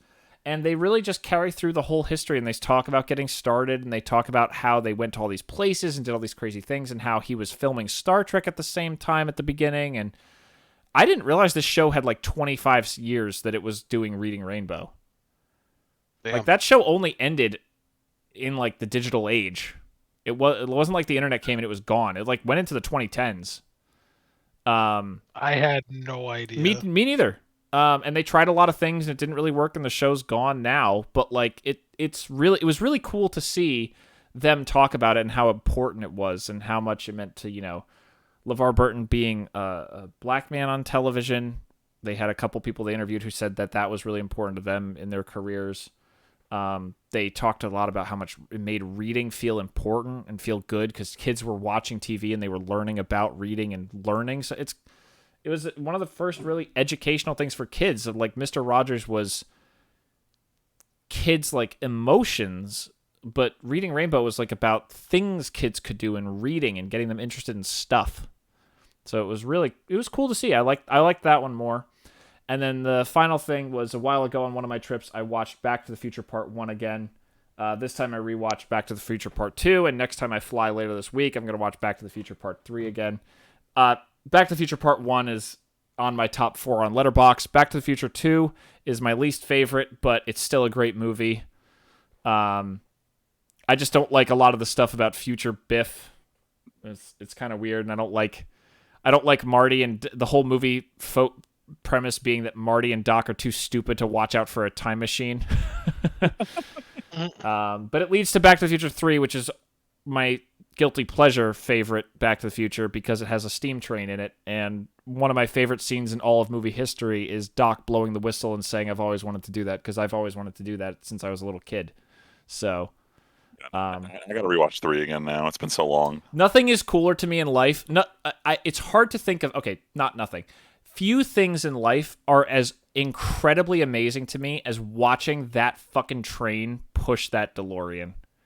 That is literally like untoppable magic in my mind. It's so amazing. I can't wait to watch it when I'm flying on Friday. But Back to the Future Part 2, still great. It's still got a lot of... It's definitely like the Empire Strikes Back of the trilogy. But it definitely deals with like darker stuff, like the evil Biff future. And then it's funny to go back to 1985 again. But now it's time for Tim's secret reveal, because I had something that I was watching that I knew I couldn't put on my anime list because Friedman, I have confirmed with Mob Psycho that Friedman sees when I track things on Mal. So, hold on. If you'd done it last week, it would have been a perfect crime, because it only shows me when I use the desktop app, and I was without a computer for Friedman, a while. Well, I couldn't take that risk. So, secretly, I finished watching Trigun Stampede. Ooh. All right, I'm curious what your thoughts now. I actually was like, you know what? I think I even told you about this, Freeman. I was like, I keep fucking hearing that song. It keeps coming up in videos. Like, I was rewatching some best of last year videos from like Mother's Basement Giga, because they talk about Frieren and Vinland. But man, it's like a worm. It just kept getting into my head. I think this is better than the original. Yeah. Wow. And I would actually probably watch another season when it comes out. I think the CG was great. I think the I part of the reason I wanted to try this also, frankly, is because Studio Orange seems to be dedicated to doing the most impressive anime CG work like that exists. And it's honestly really refreshing to see. I feel like more and more, and this is going to get a little meta for a second, but like I feel more and more like with anime, I'm drifting to this point where I just don't give a shit about shows that have like a generic thing going on. Yep. If you have an apothecary ability, an appraisal skill in another world, I couldn't care less. Like I don't even click on those shows anymore. Like nothing. But like even for all of my frustrations when we finally watched Trigun for Friedman, or Tyler, you were the one who hadn't seen it, right? And we watched it. No, it was me. I hadn't seen it. So when we watched it, I was like, yeah, this isn't for me. But this one kept getting to me, and I was like, you know what? I'm not going to watch Beastars because I'm not a furry. Come on, Beastars is good. No, I know. No. But I don't want to sink the time. No. But I don't want to sink the time. Do not let him fool you. No. Watch Beastars. I don't want to sink the time in. No, I'll watch Odd Taxi. That's fine. But I don't want to sink the time into Beastars. But Studio Orange is doing something really impressive. Like, even when we watched episode 1, it struck me how much they are really pushing the envelope with what CG and anime can do. Like the scenes of Vash running around that first town. And so I was like, okay, I'm going to just stick it out. I'm going to watch this. The dynamic between Vash and Knives is way more expanded in this show than just Knives as a huge psychotic piece of shit. Yes. The animation is really impressive and cool. They really do a lot with it, like I hoped they would. The cast of characters is great. They don't throw all these jobber of the week characters at you. Really, pretty much every character actually matters in this, so they don't throw the billion, whatever they're called, the guys who chase after... Who's part of Wolfswood's crew, Freeman in the original? The bounty hunter group or something? They're called like I know what you're talking about. Yeah, a lot of it has to do with the fact that you have to make a CG model for characters, so Studio Orange is very particular. Like, if we're going to make a character, we're going to use a character. Yeah. I think the closest they come is like Wolfwood's friend, who's only in one episode. Yeah. But other than that, they really push it and they really make it look good and work. I don't know. I feel like both, like visually it was impressive. I gave a lot more of a shit about Knives and Vash. Knives was not just a generic like I'm gonna kill the world. Like he has a whole thing about like the plants are people.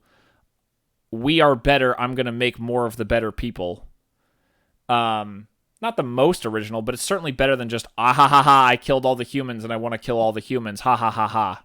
Yeah, he's got a better. So that's better. The character. animation is great, and like I liked Meryl and the old reporter whose name I can't remember. I don't even know if they ever say his name. I think she just calls him like Chief. And Wolfwood was even better.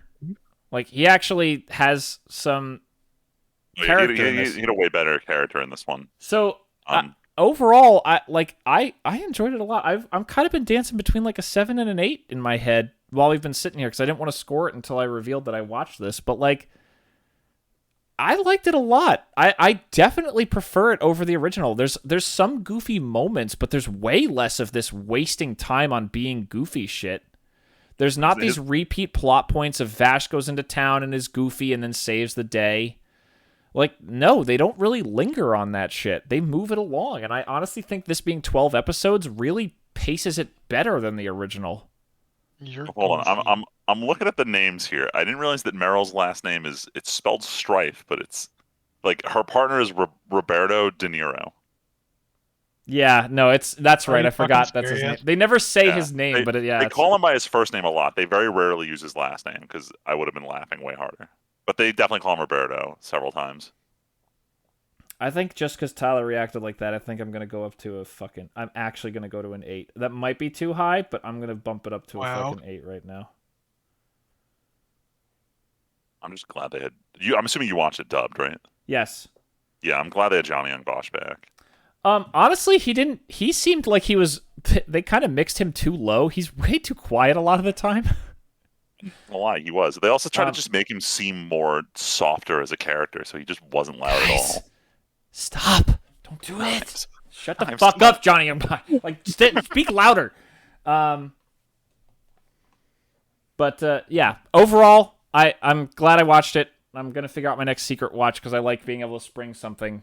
But yeah, I'm glad I watched this. I'm glad I punched through my not liking of the original and watched this, honestly. I think this is a better way to watch this story. And maybe it's because I had such little attachment to the original that I was able to set aside. Like, in my head, I'm like, oh, logically, this happened, this happened, this happened, this doesn't make sense, this doesn't make sense. But, like, I feel like this story is just smoother and going better. I mean, I went in knowing that, like, the story is going to be mostly different, considering that the original anime is basically original compared to this, which is following the manga. Either way, I just think it was great. And I'm excited to see what Studio Orange does that isn't a furry project, because I want to see what they do next after Beastars is over. Yeah, I refuse to watch furry shit myself. Okay. Then I actually don't watch Beastars, but I'm telling you, man. I'm telling you, Odd Taxi, good show. I want to watch Odd Taxi. Val and I have it on our list. All right, so they don't. Luigi said it, but you know. Let's keep moving though, because I do want to get to. We need content. What? So in terms of Studio Orange, besides Beastars the final season, there are other 2 shows, or the next season of Trigun and a show called Leviathan coming out on Netflix. Oh, that's right. I saw that. Yeah, I saw that was on their studio list. Yeah. Set an alternate version of World War I where they... Ooh, this is going to be cool. Yeah, it's a World War I story, so now Tyler's going to be like, ooh. No animals? No animals? No. Just CG. Speaking CG of guns. animals, because there's a panda in this movie. I was trying to think of the bridge. Tropic Thunder. So we so for Boys Night Movie Night a couple weeks ago, we finally got Friedman to see Tropic Thunder, the Great. I somehow managed to avoid this movie when it was coming out, and I wish I saw it when it did come out, because it's very much a comedy of the times. It sure is. I do miss watching these like comedies where they just get every random actor they can to show up in it for something. That was the best part of this, about being like, who's going to show up next. But overall, very fun watch. I finally understand all of the memes. So many. See, this is one of those movies like Episode 3 where you rewatch it and you're like, there's the meme, there's the meme, there's the meme, there's the meme, there's the meme. Literally so many of them. Who's the key grip? Who's the key grip? Go punch that director in the face. But yeah, no, this was a funny watch. I'm glad I got to watch it with you guys. Yeah, it was fun to watch it again. I'm glad we got to watch it. I think I've aged out of this a little bit. I think it was less funny than I remember, although Tom Cruise literally can't miss in this movie. Like, every scene he's in, I just find hysterical. But I think the memes kind of made it so I had this warped vision of the movie where it was like all memes based. So I don't hate it or anything, but I definitely am like, okay, it's funny. I don't need to rewatch this like every year or anything like that. I think the only thing that I ever enjoyed watching from this movie, like, but don't get me wrong, like, I still like it. Like, I'll watch it, like, I don't know, you say, like, 5-6 years, but I feel like the most consistent thing that I've loved watching way more is the opening trailers for the movie, like those fake movie trailers. The fake trailers are so funny. The goddamn. the Ben Stiller ones where it's like, what is it called? The heating up, like it's all the same series over and over. Oh yeah. 6 or whatever. I forget it. I remember yelling like, "When does the movie start?" Because we were like 4 yes, trailers there's so many fake trailers. It was great. What's this game? What's this movie? Knocked Up. Oh, Knocked Up? You never seen Knocked Up? So I was the one who ended up rewatching this. But on the topic of comedies that have aged past their time, I don't know why, but my brother and I were just looking for a movie to like. So we're traveling. We had one night where it's like we had to get up early the next day, so we didn't want to go out and do anything crazy. So he's like, "Let's just watch a movie." He's like, "You know what? I haven't actually seen it. Let's watch Knocked Up." So I was like, "All right, man." That's so random. I look at him like, I've only caught it on TBS, so I haven't actually seen the first 20 minutes of this movie. Like, every time I've seen this movie, like, there's already a pregnancy, so I need to know how it starts. So we watched this movie, and this is like, this also has the problem that, like, we've memed up how Seth Rogen movies are to the point that, like, I couldn't take this movie seriously at all because it's the most Seth Rogen movie he's done. Where, like, you think so? You think this is the most Seth Rogen movie he's done? Which one do you think is the most Seth Rogen movie? Pineapple Express, easy. All right, I actually rewatched Pineapple Express last winter, and this is actually This is a strong argument. It could go either way. You know what? Yeah. I'd argue they're both equally Seth Rogen. I'll take it. Like, keep in mind, the opening of the movie is him and his buddies, who I don't know how any of them afford a house because they're all unemployed, are trying to make a website that's sole purpose is to tell you what timestamp in a movie movies show up. And it's like the ongoing plot for the entire movie is they're just watching movies for the nude scenes. And he's just doing the Seth Rogen chuckle along every time. Anyway, point is, very goofy movie, very very much a product of its time. But my brother and I, it was one of the other nights we were like, we need to watch another movie, and I was like, we could watch This Is 40, the not quite sequel to it. And we unfortunately only made it like halfway through before my brother passed out, so I didn't see the second half, but we watched part of This Is 40. And I think it's not even Seth Rogen, it's just what Judd Apatow movies are just always like this. They're just very stupid. Why you're not seeing a lot of them these days? Yeah, for real. Face it. That era of comedy is just gone. Yeah. Maybe not a bad thing, but kind of a sad thing. Don't worry, everything is a cycle. It'll come back. True. It will come back. Yeah. All right, let's move on. What's next? What Sins 2. Sins Okay, 2. so this is worth talking about because so Sins of a Solar Empire, strategy space game or 4X space game, came out when Friedman and I were in 11th grade in high school. And the game received updates. This game is 40 years old already? Jesus Holy Christ. shit. Shut the fuck up. That's going to be real before we know it.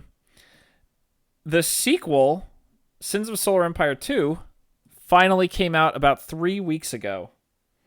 And I've been playing it, of course. I haven't done any videos on it because, who has time to do those? But also, like, the game doesn't have... It has all the content from the first one. But there's no total conversions, Star Wars ones, or anything like that yet. But this game is a really interesting improvement from Sins 1 in that they added a lot. They changed a lot of the mechanics around to make the games feel slightly less cookie cuttery. I don't want to get into it too much because you either are interested in this game and you could see videos I did on the channel even from years ago. The game hasn't changed. I want to do some videos on the sequel at some point, or even a stream or something. But for now, just it's good. They've definitely made some changes. There's a lot to take in. I definitely have a few criticisms of the game. For one thing, things like the tech tree are way more convoluted now. Like, there is no clear. There's no clear, nice, simple art. They used a lot of AI art, which they were up front with on like their tech tree to like make pretty pictures. But then you're like, what does this tech actually fucking do? There's no easy way to tell. Like in the original game, they just had very simple icons. So it's just more that it's confusing, or that there's not a clear-cut best way to do it? There's no clear-cut, like, oh, this does this. Like, I can just tell based on the icon what this is related to. It's all so very, like, almost over-designed. But, I don't know. It's good. It's definitely good. Maybe it's because I played a bunch of the original and it's not so different once you get used to it. But, like, I'm kind of already burning out on it a little bit. I played only, like, 5 or 6 random matches, and I want to play some more multiplayer, but, like, I don't know, man. It's a great game, but I kind of, without playing as a Star Destroyer, it's less exciting. But also, it has a similar problem to the first game where, like, defenses mean so little, but you also don't have that high of a ship count, and you need ships to break through enemy defenses. So, like, you go to one side of the galaxy, and your defenses die back home, and you're like, okay, time to take 20 years to go back to the other side of the galaxy. So it makes one race that can instantly jump around way stronger than the rest. I don't know. It's a little frustrating. I'm going to play around with some mods and report back later, but and probably do some videos, like a more detailed, in-depth video where I talk about it. But overall, still worth buying. If you like the original, still play it. Last thing that I have on this list, I promise it's of mine. Val and I finally, for our 4-year wedding anniversary, went and saw Deadpool Wolverine. And I gave it the exact same score Tyler did, a 4 out of 5. Yes. Good. All right, so yes. Do I need to watch Loki to get this movie? No. Cool. No. Friedman, let me put it this way. The more you watch, the more you kind of get instinctively, but you don't need to watch anything to understand what happens in this movie. Okay. There's people who are going to be like, you have to watch Loki and you have to watch Logan. Like, no. You don't. I would like, argue, if you want to know, like, the TVA, like, you can just look up who the TVA hey, is. Friedman, in the movie, there's a group called the TVA, and they deal with time travel, and they're from the Loki show. That's all you need to know. Yeah, I figured that was what I was going to need to know. All right, cool. Yeah, that's all you need to know, too. Like, you don't need to know anything else. All right. My mic had died. I was echoing what Tyler was saying. I heard the death throes of someone. Yeah, no, it was my mic died. Whoopsies. Classic. No, I was just echoing Tyler. Like, the TVA is all you need to know. There's time travel involved, and that's it. Like, nothing else really matters. It was really good.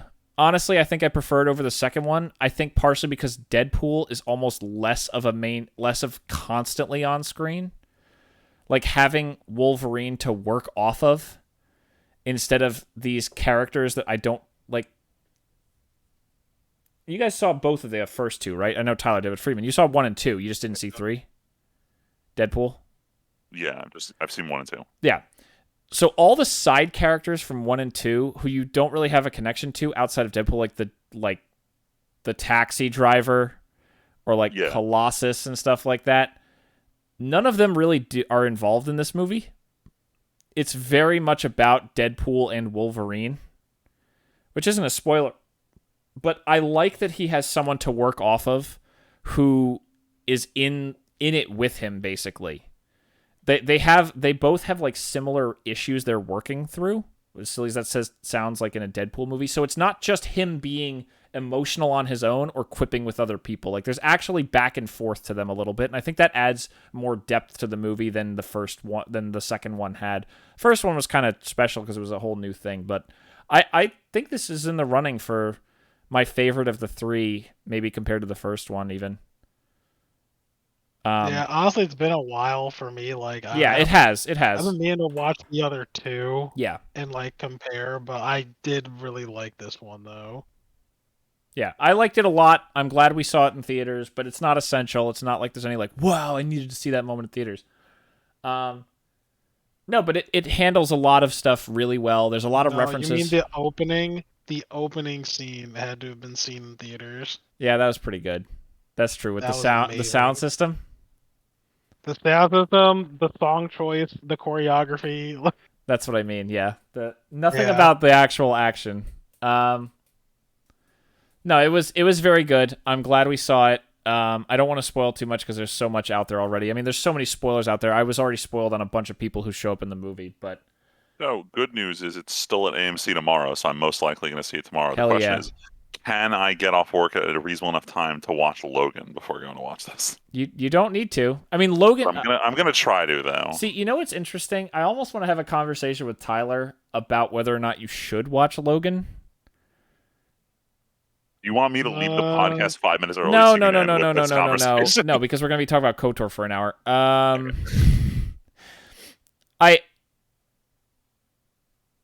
You don't need to watch Logan. Actually, you know what? I'm gonna go to the bathroom. You guys can talk right now about All right. whether you do or don't need to watch Logan. I'll be right back. All right, so Tyler, I don't think that Logan is like required viewing for this, but I think I almost wouldn't want you to go back and watch Logan after this. Like, if Friedman's gonna watch Logan, I would say he should watch it first, just because I agree. the emotion, like you will get no emotional payoff at the end of Logan if you don't watch it first.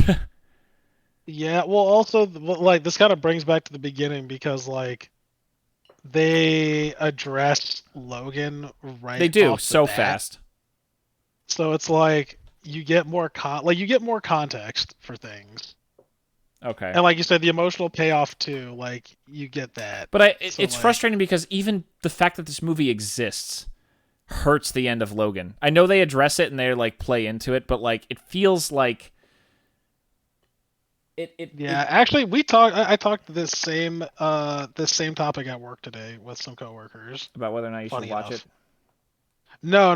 Like regardless, right? It kind Yeah. of cheapened it a little bit. It really right? did, and that's the one sad thing that I had coming out of Deadpool Wolverine is like, Same thing. Same thing with some of the other like things that Marvel's been doing. It's Yeah. like with RDJ, like, yeah, oh my god, that's a whole other back. thing.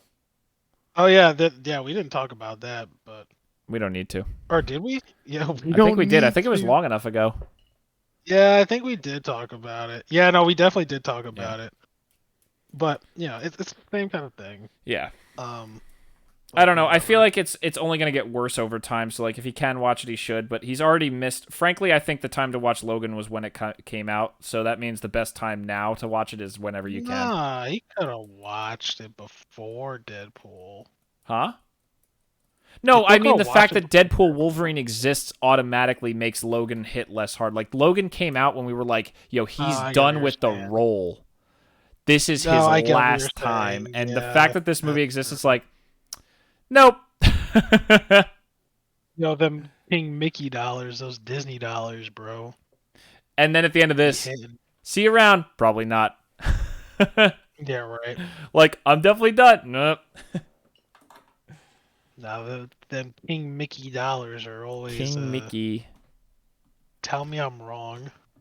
Freeman. Tyler, what do you want to talk about before Freeman gets back, since he should be back, but we don't know where he is, so. Practical magic again. No, I'm just kidding. Practical magic. I'll talk about Stalker real quick. So on my watch list, I was looking through, and I was like, I had the day off, and I was like, I kind of want to watch a movie. Let's go through my Letterboxd watch list, You didn't even and put I it on saw here. Stalker. No. I did. Oh, wow. 3 weeks ago. Jeez, it's been so long. Okay, yeah, there we go. Yeah. Sorry, keep Oh, going. you're looking through my Letterboxd. Oh yeah. Yeah, it's been a while. It's been a while. So, I don't know if you're aware of what Stalker is, Nope. like the video game. Oh, yeah, So there's a video Stalker, yeah. Yeah, so there's Stalker, yeah, the game. And I had no idea that this was even a connection. Like I looked up a list of movies one day. I saw Stalker was on there, and I was like, "Yo, let's watch this movie. Is it on anything?" It was on Prime, so I was like, "All right, let's watch it." That. So it shows up. Everything's in fucking Russian. I was like, "What? The fuck is this?" And I was like, "Wait, Stalker, Russian, nuclear thing?" I pause it and I go look it up. I was like, get the fuck out of here. The game is based off of this movie, which is Oh my based off of a god. short story. I was like, what Amazing. the fuck? The movie's weird. This movie would also be like an hour long if it didn't hold shots for 5 minutes. I shit you not. Granted, Wow. there's some well-looking shots, but it takes way too long. Um, I don't know if I would recommend this to you, but it is like one of those like I like this movie. I'm probably never gonna watch it again, but it is one of those like it's a fantastic like cinematic like almost masterpiece kind of deal. I wouldn't say it was up there with like the best movies I've ever seen. It's not like a Lawrence of Arabia kind of thing, but it's very good. Like I think it's very good. Also, it has a very good topic of conversation. It's just too bad that the three main characters are bitches the entire time. Oh no. Um, but the whole concept, though, right? Um, the best thing I can kind of equate this to is like, have you seen or read? Fuck, Natalie Portman is in it. Why am I blanking on it? I don't know. Anyway, Natalie this plays Portman? on the zone, right? Oh, After like the something happened. after image after. Oh, nope, that's not it. It's not what I'm thinking of, at least. It doesn't matter. I'm gonna Anyway, find it. this place, weird shit happens, right? If you don't like, if you're not like pure of Annihilation. heart or some shit, Annihilation, yes, Oh, I'm back. What are we yeah, talking about right now? we're talking about Stalker. Annihilation. No. Yeah, we're talking about Stalker. In this place, right? Um, you have to like kind of like not be a dick, apparently, and you get to the end to this room, and in this room, you make a wish, right? And no matter what your heart desires, this room will give it to you. Huh. However, and there's no catch, there's no nothing to it actually. There is no catch. But the question is, right, and this is like the whole like point of the movie, it's like how good of a person are you? And like and it's like and I don't know if you saw my review for it, Tim, but I was like, what if I want a Hellcat, but then I get like a fucking sandwich instead? It's something like that, right? Wow. Like the room, like you can go into the room, like, and I'll just spoil it because but like they talk about it throughout the entire movie, right? It's like, hey, like, what if I want world peace, or like, what if I want to save like my family member from cancer? Mm-hmm. Um, and the room will just give you like $1 million instead Huh. because that's what you wanted. And that was like an Okay. anecdote. Like the guy who is the stalker, right? He's basically like a Sherpa that leads people to this room without dying. Because most people go there, they just die because they like can't navigate the space. Um, but people get there and they realize that they're pieces of shit and they want to kill themselves after, though. Damn. Yeah, it's pretty hard. It's some hardcore shit. And I've been realizing. I think I've talked about this before, and it leads into another movie. Actually, I'll talk about it now. But I'm into like nihilist movies. I think I've talked about this on the You podcast have. before. You specifically talked about liking this. Yeah, it's really weird. And so like the other day, I looked up another one, and I watched this sci-fi one called was it Aniara? It's a Swedish film. Oh, you told me about this, so now I can run to the bathroom real quick. Yeah, now you can run to the bathroom real quick. Dude, this movie's fucked up. All right, give me a loose synopsis. Yeah, loose synopsis. Ship, right? That's a passenger cruise, like like a spaceship. Okay. is traveling away from a dead Earth, and it's bringing people to Mars. 3-week travel time. They almost get Titanic, and they have to veer off course. Their fuel supply is fucked, so they have no propulsion. Their like 3-week trip turned into 2 years.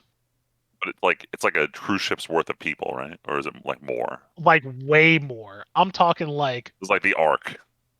this is like the arc. I mean, other people already lived on Mars. Like we have established, and like we are living on Mars, Gotcha. right? And And this is just people meant are to transport them to an existing yeah, place. people are slowly like they're slowly like moving to Mars, like little by little. Yeah. Like there are still people who live on Earth, but people are like moving to Mars slowly. And these people are fucked, and they are just adrift in space, basically forever. Damn. Yeah, like they try their best to survive. There's some hope, and there is no hope, and they're fucked. And the funny thing is, right? They just decide to like kind of like jab the thumb in you. The ship does return back to Earth after 5 million years. Oof. Yeah, and there's way more to like the movie, but that's basically like the gist. And then I can just chain off into another sci-fi was basically horror. I watched Alien Romulus. It's the Marvel movie of alien movies. Oh no. My other friend was like, we have to go see it, and I was like, I'm done with the Alien franchise. You can't convince me. All He's right, like, so am I'm I gonna correct in this statement? yes with an asterisk. Okay. All right, I think it's good. I like it. Your eyes will roll out of your head though with the references, Okay. but I still think it's good. Like, if you liked Alien 1 and Aliens, like those movies, Yeah, those are the and only two I that like. aesthetic, you'll like this movie. But then they'll do very obvious things where you're like, okay, sure. Remember the Millennium Falcon? Remember? Like that's what the deal is. Oh yeah, and then I finished listening to a book, He Who Fights with Monsters by Travis Deverell. It was recommended to me by one of my new coworkers. I like this book, but man, it is a fucking isekai, and I forgot that it was an isekai. But it's still like pretty good though. It's just about this. What am I saying? I don't need to explain it more than it's a fucking isekai. You already Um, know. you already know, and guess what? It's like a video game. Oh no, does he have stats and everything? He has stats and everything. Though I'll say this, they made it in an interesting way where like he has stats and everything, but the kind of twist is like they twisted it to where it's like, oh, that's his ability to help him like assimilate to this world. So that's just kind of how like his body, like how his magic kind of translates the world to help him like, through everything. Because that's not how it works for everybody in the world. It only works for people like him who exist outside of that realm that have transported themselves there somehow. Otherworlders. Yes. Yeah, otherworlders. So like, it's kind of like a shield hero in that sense, Gotcha. Where they're the only ones who are gamers. pretty much. Yeah. Because like they even have this thing called a loot ability, and he's like, "Yo, you're like one of the only people who have that ability." He's like, "Yeah, sick." But it's still good. Funny enough, there's fucking 12 books of it right now. Oh my 12. god. Really? This shit's crazy. Tyler, you And sure it you weren't was- reading a light novel? I know, right? Yo, this thing's a fucking chonker too. It was like a 23-hour book. Damn. Yeah, that's shit. And I think it's like at like 500 something pages.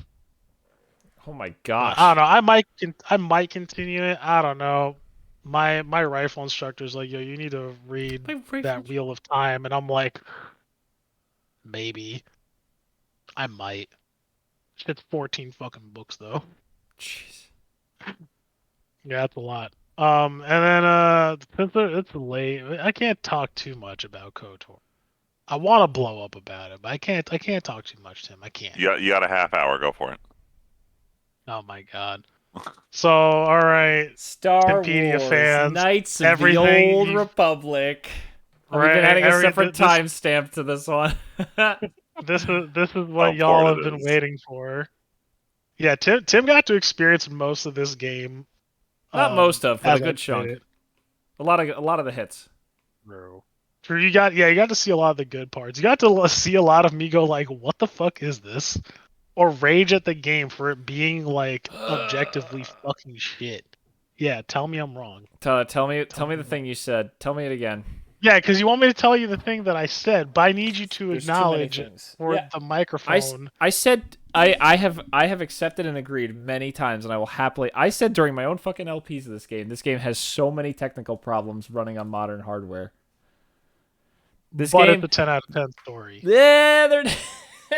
It's a 10 out of 10 story. You can't argue with me. You can't argue against me. Like even with the dated ass lines, because when I tell you there's some dated ass Oh, lines, it's so good though. dated ass lines. The Sure is. story is good.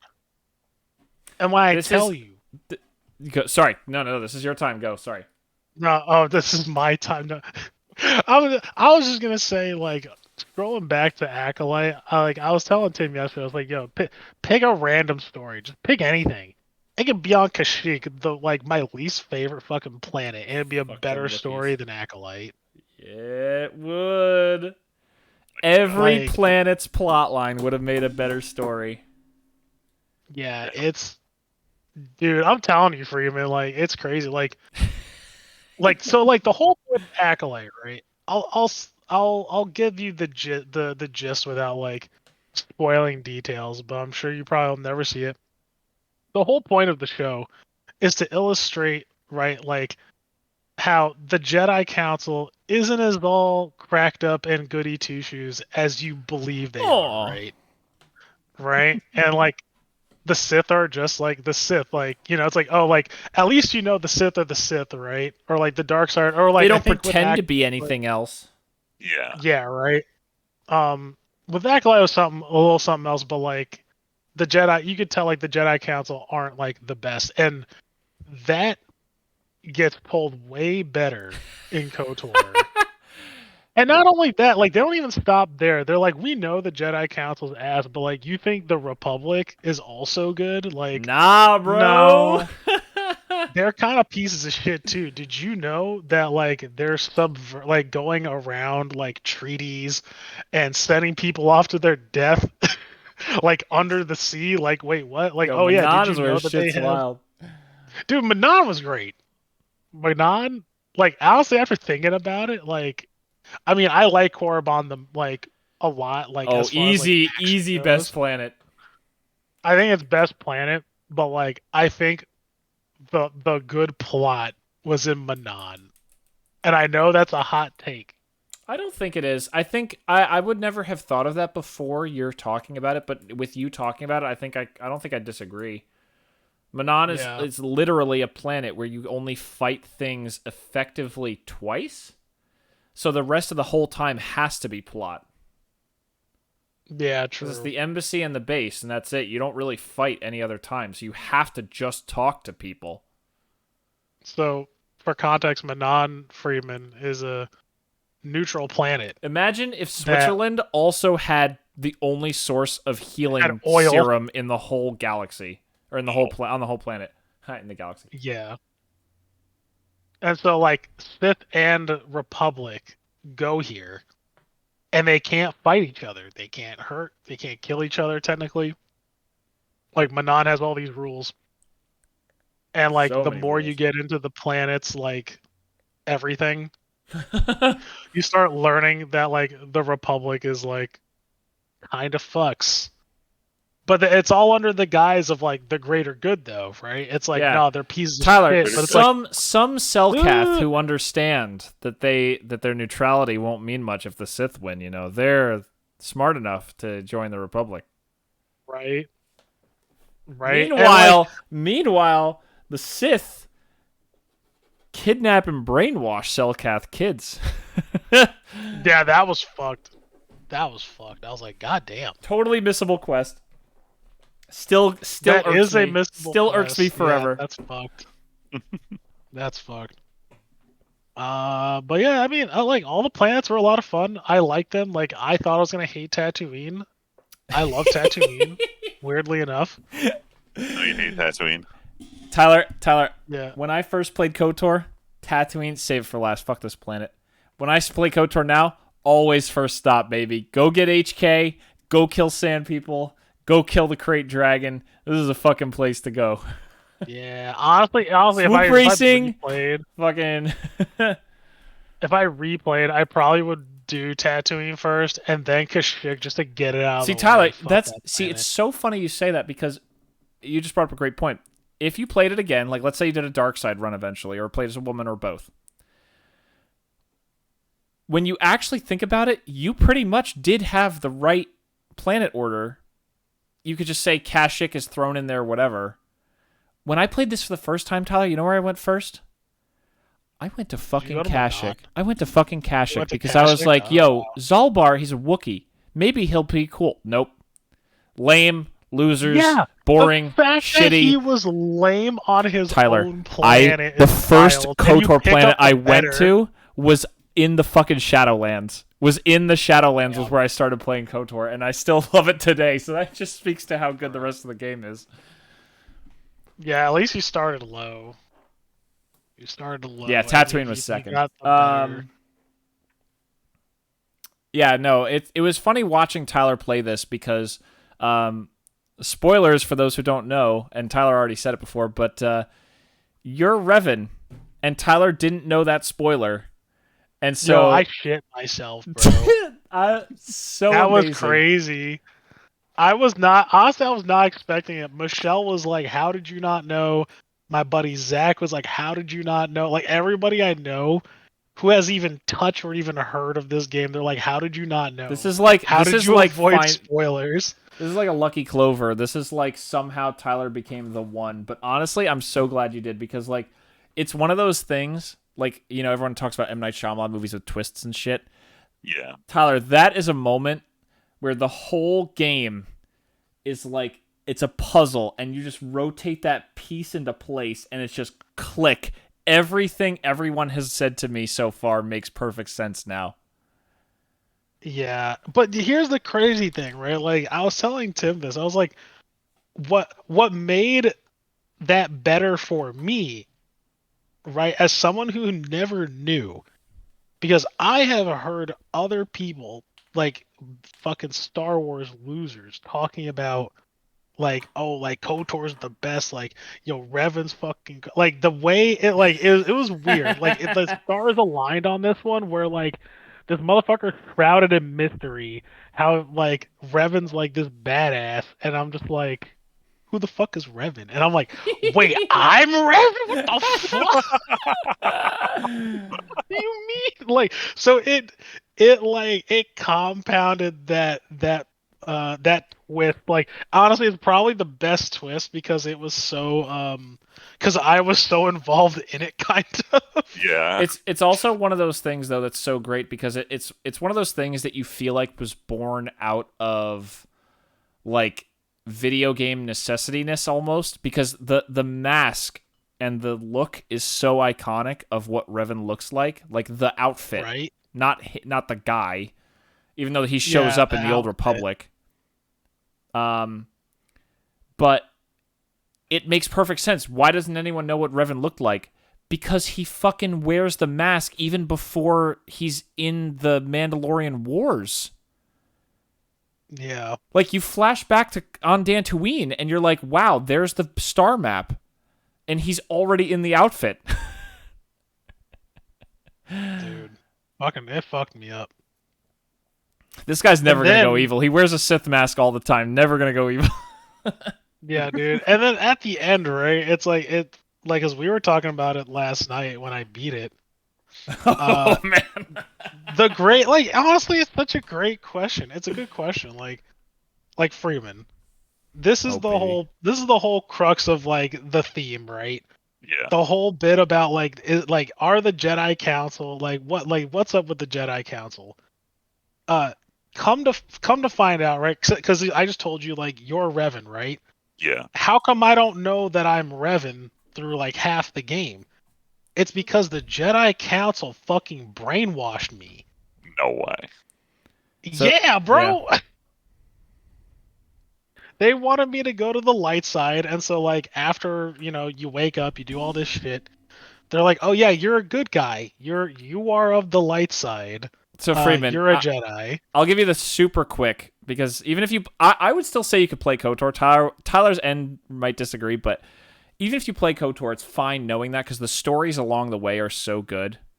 Yeah, I agree. But like the whole premise of KOTOR is there's this Sith Lord Revan who turns on the Republic after a war called the Mandalorian Wars, where him and a bunch of Jedi go off to this war, and they fall to the dark side, supposedly.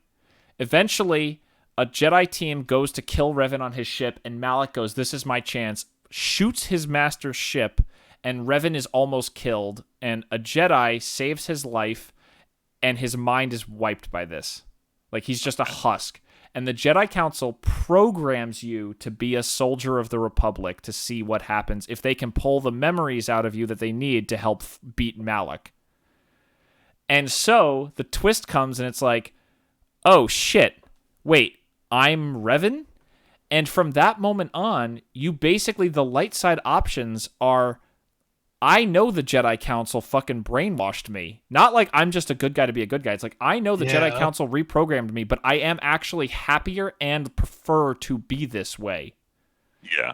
Now, the real spice that flows, Tyler, because the spice must flow, the book Revan that actually ties into the Old Republic links what corrupted Revan to the Sith Empire from the Old Republic.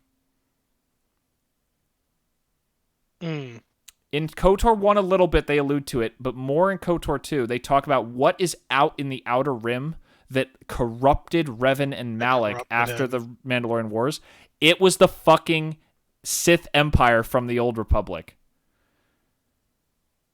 Shit. So it's almost not even entirely Revan's fault, so it retroactively works better that he's happier being a Jedi. Man, that's so crazy. Like, it's still like... This is good. Why is it so good? What? It's too good. Why do we get this garbage now? Like, I don't so Freeman, the understand. best part of literally all of this is Tyler being like, Tim, why did you wake me up? Let me go back to sleep. I hate this Let me show go much. back to sleep. Like, I hate it.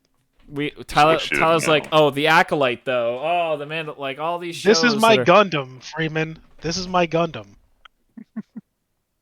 I getcha. Now I can't go back now.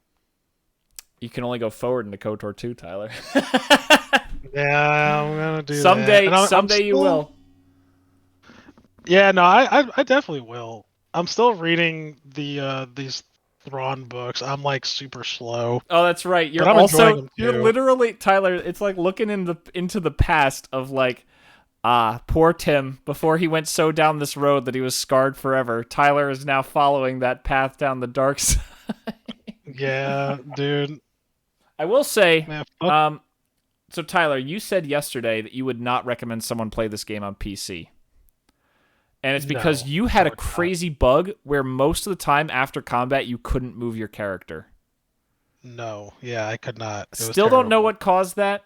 Still don't know why it happened. You tried to fix it. I tried to Google it a little bit. But what was the thing you said, Tyler? I might have brought it up last podcast, but what was the thing you said last time? I want to reiterate it for everybody at home one more time. Oh my god. Oh, I can't remember verbatim. It wasn't verbatim. I don't care. The thing you said. It's a play on like, but it's like something I already said already. Like just this is better than like anything. No. I was gonna say that's not what I was getting at. I was getting at when you said, "Man, they don't even have to redo anything. Just make this game run on modern hardware and run well and have native widescreen support." And this would be, I would play. Yeah. And I'm just like, they don't have, honestly, they don't even have to touch anything. They could keep the they don't have to cheesy touch lines. anything. They could keep the cheesy lines. I'll keep them. I'll keep those. Just make this game run better. I think I even said yesterday, I was like, I don't even care if the visuals are fine. Just make it run good. And I would recommend this game to everybody. Oh man.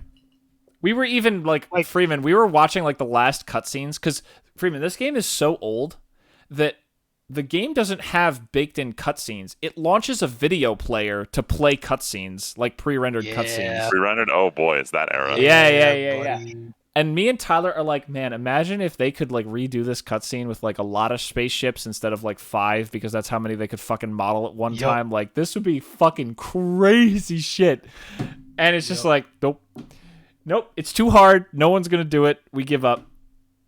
Damn. Fuck. If I had capital, Tyler, you literally. How many times have I fucking said if I won the lottery that I would pay? Give me $1 billion. We're making a studio that remakes KOTOR. I don't fucking care. That's all I need. I would just walk into BioWare and be like, "Yo, I need y'all to stop what you're doing." No, because that's EA. Don't let EA be involved. Go to Lucasfilm and say, hey, I made a studio. I'm giving $500 million. We're going to remake KOTOR. It could make $0. It's for me. I'm spending, it's one copy, $500 million for me. And no one else can play it. me and whoever I'll give a copy. I'll burn a disc for whoever I feel like deserves a copy. But other than that, no one gets it but me. Just give me the rights to remake this game. I would be like that guy who got the Wu-Tang Clan album. Martin Shkreli, yeah. I would Martin Shkreli the shit out of that fucking game, bro. I don't give a fuck. I don't care. Oh man, and if you could do it to 1 and 2 at the same time, oof. See, this is also another thing with like the Dead Space remake. Take all the perks of 2. Dead Space remake is perfect case. Honestly, do what they did for Dead Space. You improve things slightly. Minor things I'd say are a little worse, but overall Dead Space 1 is just you took 2 and you mashed 2 into 1. And that you made the arguably best game in the Dead Space franchise now.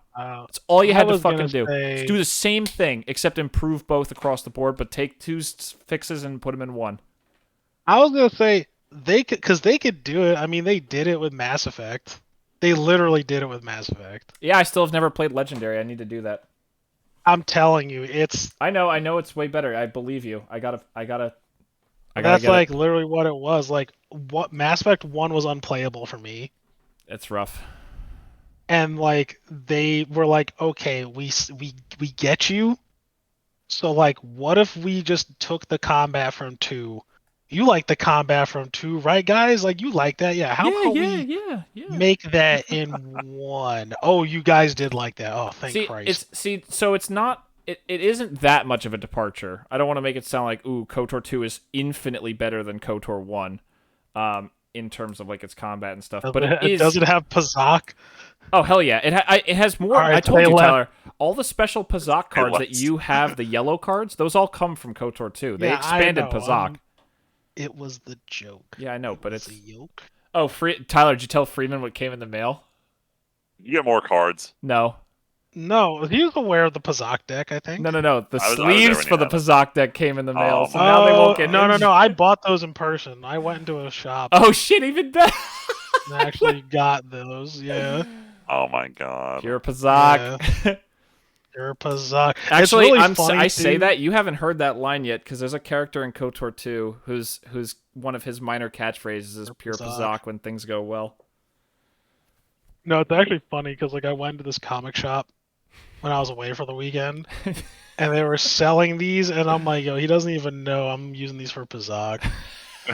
He probably thinks I'm using it for like an EDH deck or some shit, like some gay shit. I'm like, nah, I'm using Oh it for my god. Pazak.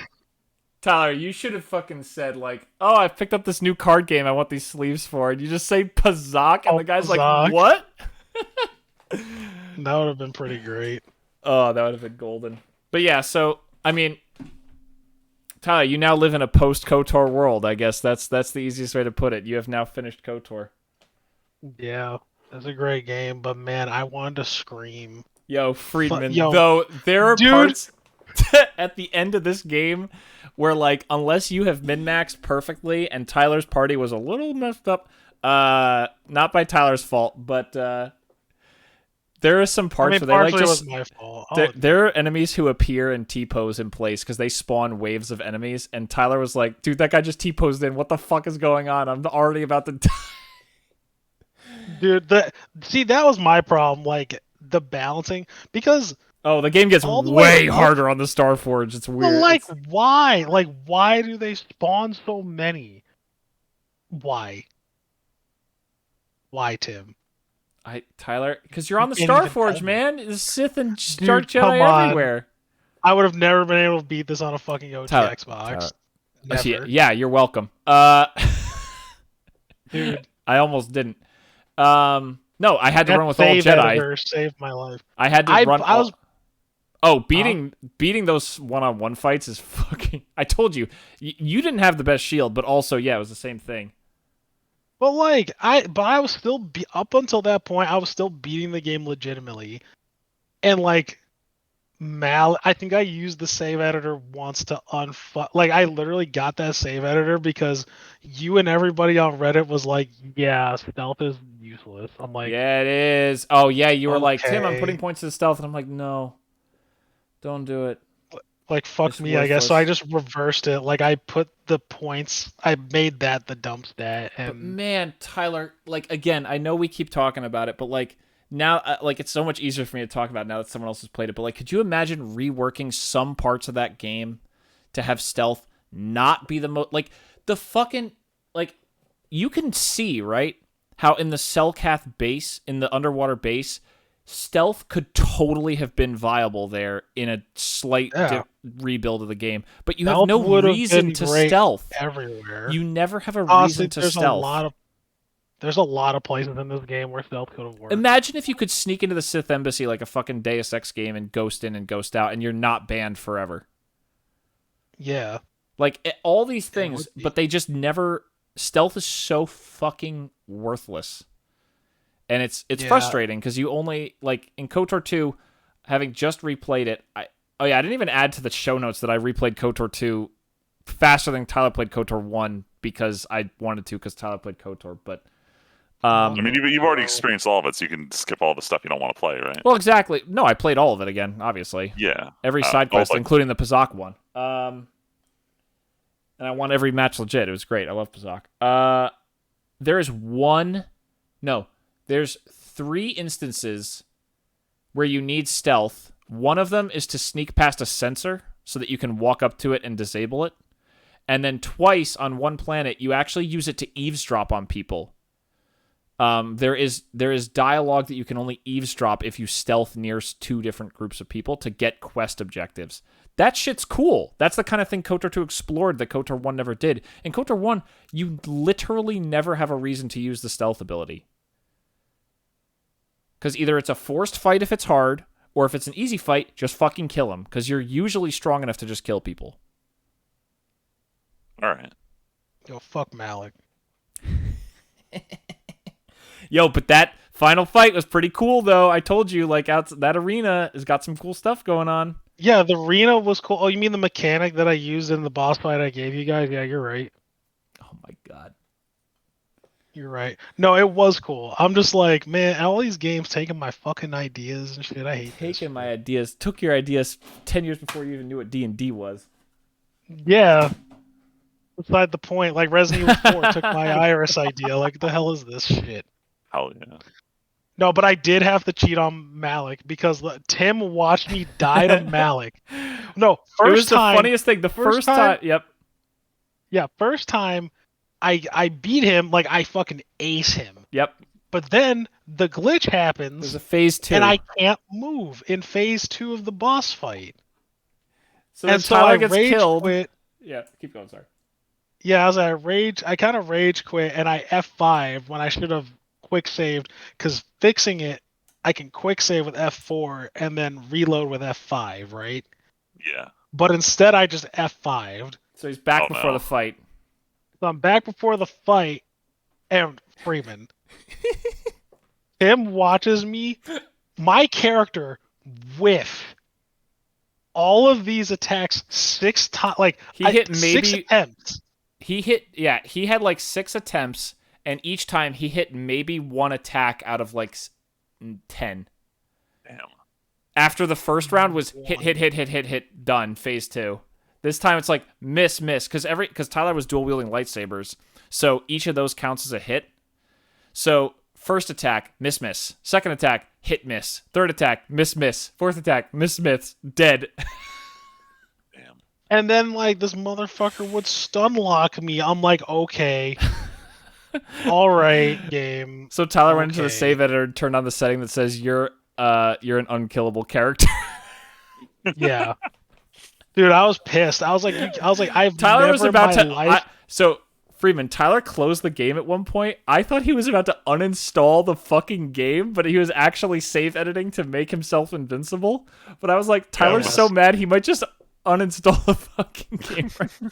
No, that's pretty extreme for me. Like, I'll say I that. know, Like, but you were pissed with good reason. was But you were pissed. pissed. Dude, I was livid. Like, I couldn't believe I got to this part of the game and I got so busted just for me to miss all of my attacks. Like, and it's not just one time Nope. or 2 times. It was like Save, a load, string. save, load. Not working. I've never like that. Ah. I've never had a BS fight like that in the entire game, and that was like the first one. It was bad. It was bad. This game's objectively bad,